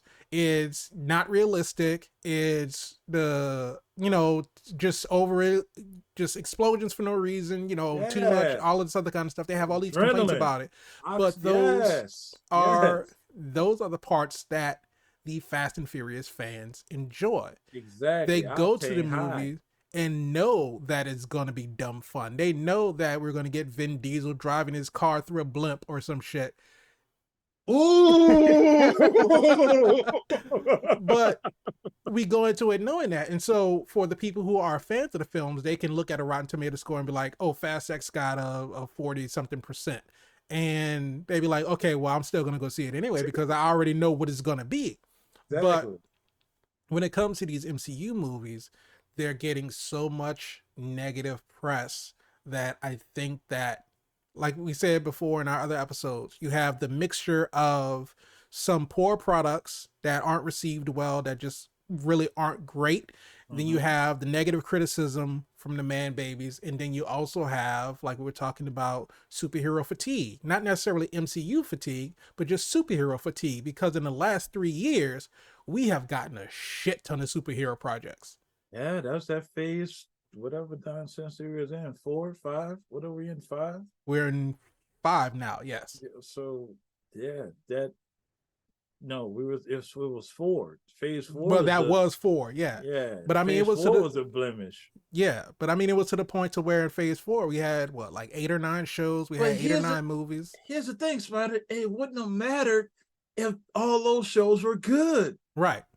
If they were good, you wouldn't even be having a conversation about super. It would be more like the mind numbing Szechuan sauce, Rick and Morty invading McDonald's type of fandom that was like, where's my MCU content? Right. Why aren't there 3 shows coming out a month? Because if it's good, it's good. The Right. And problem we was want more of it. it Yeah, the wasn't problem was good. it wasn't good because after WandaVision, people were like, "Oh, I want more Wanda. I would want to know where the hell White Vision went because he Yeah. just flew away." Yeah. And Okay. after Loki, people were like, okay, well, that was their introduction into Kang. It was like, okay, I want to see Kang. I want more Loki. You know, we get these great shows, and they, of course, we're clamoring for more. Loki season 2 ended, and it was a definitive ending. I was like, no, we still want more Loki because this was a great season, and we know that the MCU can produce great products. So yeah, you're absolutely right. If everything was good, we wouldn't have a problem. You can't fall. Well, I mean, you can lie on the internet, but their track record would have proven that they produce good quality films and TV shows. And that's what it was. That's what let's go ahead and tell the truth, man. That's what made Marvel what it is, because the quality went up. They didn't shy away from the special effects. They didn't shy away from telling a compelling story. They would even go see what it was we didn't think that it was a part of the process to go back and post and try to make it right. We just thought, oh, they're doing the extra. They don't like what they see. They'll go back and post and make it right to make it good. But then when you get stuff that's bad, and it's like, y'all went back and post, and this is what we got. Yeah, like, wait a minute. Oh, that's just what y'all do. Right. Oh, so now the formula is exposed. You see how Krabby Patties are made, and it's falling apart. Right. And so I feel like it was just, a combination of a whole bunch of things. And I think that with them having that more compressed schedule and due to COVID, and I feel like there were a lot of contributing factors that caused a decline of these projects. And so I think that them scaling it back will kind of bring us, hopefully, back to the more enjoyable films where we have a more complete story. But do you feel like that was the case with the Marvels? Do you feel like that played a part of the success or the failure of what this movie is going to be? I think that because the fact that we got the Marvels when we got it was really a direct effect of the writer's strikes and then the actor's strike. So I don't know if they took that time because I mean the actors weren't working, so it's not like they could have did any reshoots. But I don't know if the editors or the colorists or all of the people who do the technical stuff after a movie's done filming, if they were on strike or if they were still working or anything. So I don't know if they had more time to refine the movie in that time when it was supposed to come out versus when it actually came out. So I don't know if that contributed to, you know, the quality of the Marvels. But whatever they did, it is definitely better than some of the movies that we've gotten recently. How'd you feel about the CGI? The only CGI that was a little bit iffy on was when I saw Beast. And I think it was just because it was a shock to see him as a CGI character when every other time that we've seen him, it has been a person in prosthetics and makeup. Exactly. So I think that part was just kind of a shock. And so, you know, I've seen the post-credit scene posted in a dozen places because people are incapable of keeping shit to themselves. But you're like me. It caught me. I wasn't even looking for it on the internet. And somebody threw it in a thumbnail. I was like, oh man, okay, yeah, let me get to the theater. Right. And so, but after, you know, seeing it more and more and more, I'm like, okay, well, it isn't horrible. And I feel like that's kind of like the She-Hulk thing too. On first glance, you're like, ooh, that doesn't look too great. But the more you see it, not necessarily that it is great, but I think that the more you see it, the more you become accustomed to it. So, but other than that, no, I feel like the CGI on everything else was great because I know it was a lot of, well, I always say one thing that did kind of stand out, and I already saw this in the trailer when they were on Alotna and they were getting into the big battle scene, and Monica was phasing through all the people because she was running towards Dar-Benn. It was just the lighting was off. The lighting of the general area where the fight was happening versus the lighting that was on Monica while she was running through. It just, you could tell that she wasn't there, you know? But of course, because she of course she can't run through people. But that was probably the only thing that really stuck out to me as far as bad CG. Did you see anything? Nothing that I'm going to point out. Okay. But no, if this is the way that they're gonna move forward, because I feel like this is back to form of what we were getting in phase 1 and phase 2. It really felt like we got a good movie that had good action, it told a really decent story, and then at the end we're building up to something even bigger. We're building up to a bigger group, right? And before, the post-credit scenes that we were getting were just kind of like, oh, it was like the Thanos post-credit scene where it was like, oh well, you know, I guess I'll do it myself. Like, we see him, but it doesn't really tell us anything. So we got like the Council of Kangs. That didn't really tell us what's going to happen with Kang. That didn't really make us, you know, feel this wasn't even like that. It was more like when Thanos turned his head and smiled in the camera. Right. Yeah, that's what it's it like, was. Yeah, it's like there's no action to it. It's like some people just like question who's that. Like, yeah, if you don't know, if you didn't watch Hawkeye, you're like, who is this chick with the bow and arrow with the dog? So yeah, it's definitely dropping the seeds for stuff. I wanted to ask you this question before we left. Here's the question. And I know what you're gonna say, but I'm gonna ask the question anyway. Okay. Do we feel like Marvel is back? You can't say that after one movie. I know you were gonna say it. I knew you were gonna say that. But I was looking at the conclusion of Loki. I was looking at the Marvels, because to me, the Marvels is not a bad film. No. In fact, I was really thinking about the rewatchable factor on it. Would I watch it again? And I honestly think I would. I think I can go back and watch it again. I think it was that much enjoyable. I absolutely would, especially just because of the comedic elements of it. Because I there were many times that I laughed out loud in the movies. There you go. And yeah, I would absolutely see it again. But here's the thing: Echo is coming out. With the success of it, like, what is it? What has to be the thing for you to say, okay, Marvel's back?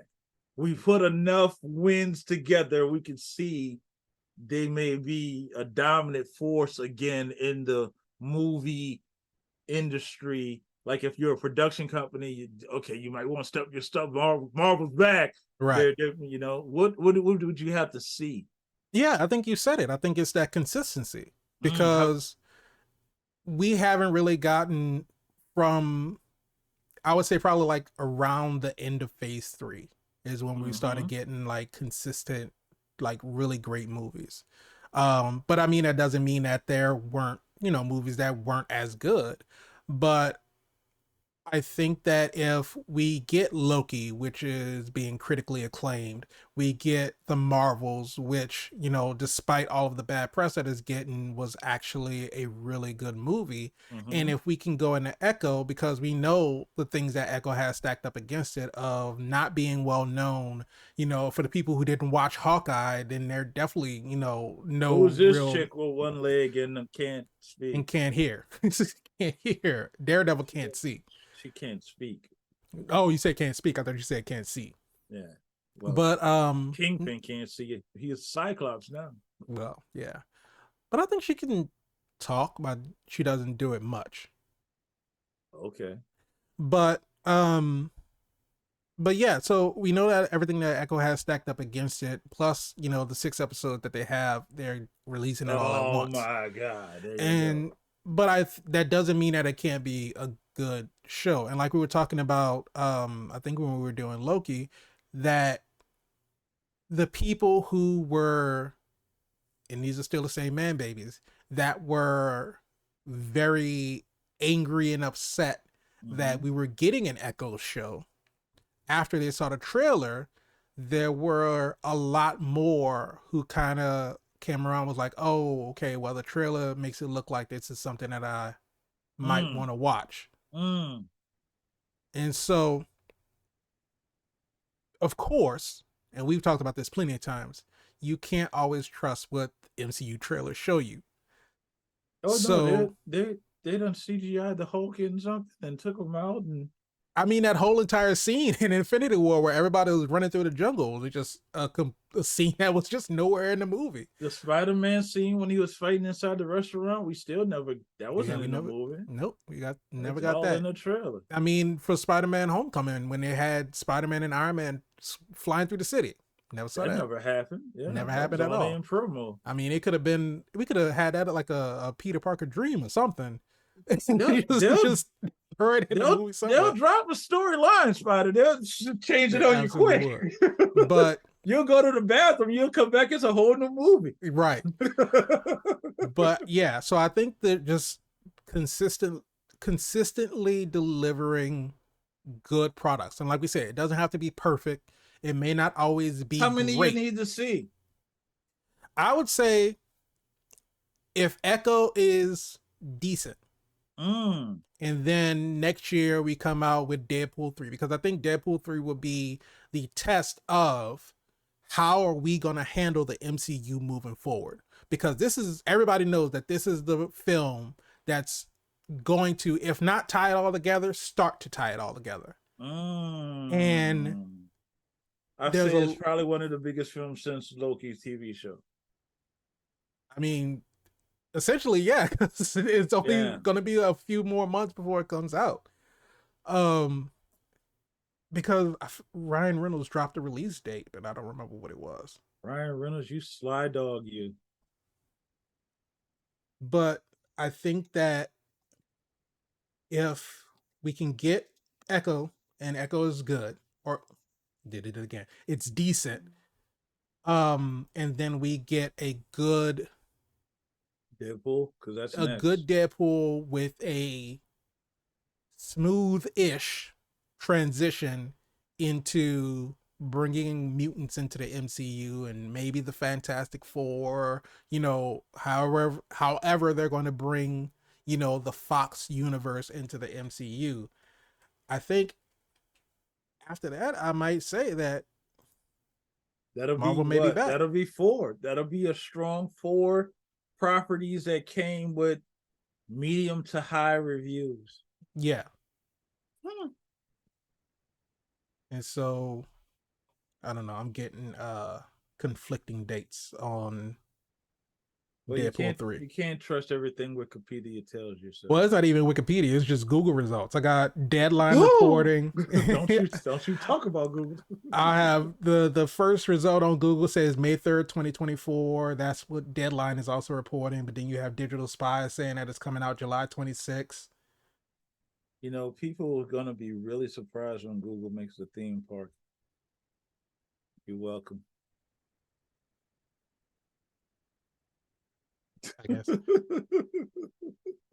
But let us know what you thought about the Marvels. Was it super for you? Because I Was know it it? was for us.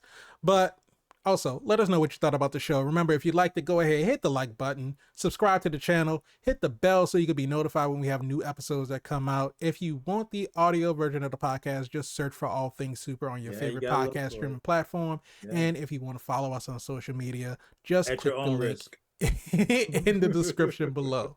But yes, at your own risk. At your own risk, because you know, things get wild on the social media side. But yeah, so it's yet to be seen what happens with the MCU. So Well, the Marvels are here, so the Marvels are here. well, one of them's here. Two of One, them are here. two of them are here in One of 'em's- Louisiana. Oh, so we just gonna invade this house now? Is that what's going on? I mean, she told Kamala, "I'm just holding it until Monica gets back." Okay, well, I understand the house that they were in did get destroyed, but I don't know. Just seems like a big jump from Jersey City to Louisiana. No, they were moving Carol in. Oh, Yeah, because we saw that the plate that was in the box with Carol and Prince Yan. I think that was his name, right? Prince Yan. so she's Earth based now? Is that what's happening? Yeah, that's what I was about to say. I think that we may see Captain Marvel sooner than we think. Hey, here's a bombshell I'm gonna drop real quick right now before we let these young, beautiful people go. Why aren't we addressing the anarchy that's going on after Civil War, which the president has declared an all-out war on Invasion. the secret invasion, an all-out war on alien combatants, right? Carol is from Earth, but you know, is she considered extraterrestrial? I don't know. And if so, She might have dual citizenship. Where does she stand in all of this since she's Earth based now? So since you want to bring her back to Earth, let's deal with what's going on Earth. Because remember, you can't just erase that. I mean, if we want to talk about Carol being on Earth, let's talk about what she's going to do when she found out that Fury was harvesting her blood, and now we have a Skrull walking around with the powers of every single superhero. How about the millions of Skrulls that's on Earth that we thought were off of Earth when she left with them? Right. Does she know about that? It'll be interesting. Inquiry minds want to know. Her and Fury need to have a long talk. Clearly, they didn't on Saber. No. Well, I mean, they didn't really have a lot of time. Yeah, Nick don't talk about much. When they were having the flirkins, because that whole scene was just so ridiculous, and I loved it so much. Just to see Captain Marvel just like run after a cat with her arms out. It's just it went from serious to lighthearted so seamlessly, and then back into serious. And I don't know, it's a fine line because it's either going to be a serious movie or it's going to be a funny movie, right? And they balance it so well. Well enough that you want a sequel. Yeah, I would love to see the three of them in another movie. It would be the Marvels 3. Oh, get it? Because the three leads. I mean, we gotta rescue Monica, right? Yeah, higher, further, faster, baby. We have to. So I don't know. We'll see. But we will be back in another episode. But thank you so much for all the love and support. We really appreciate it. And we will see you soon. But remember, until then, keep being super. I love ice cream. I just wanted to share that.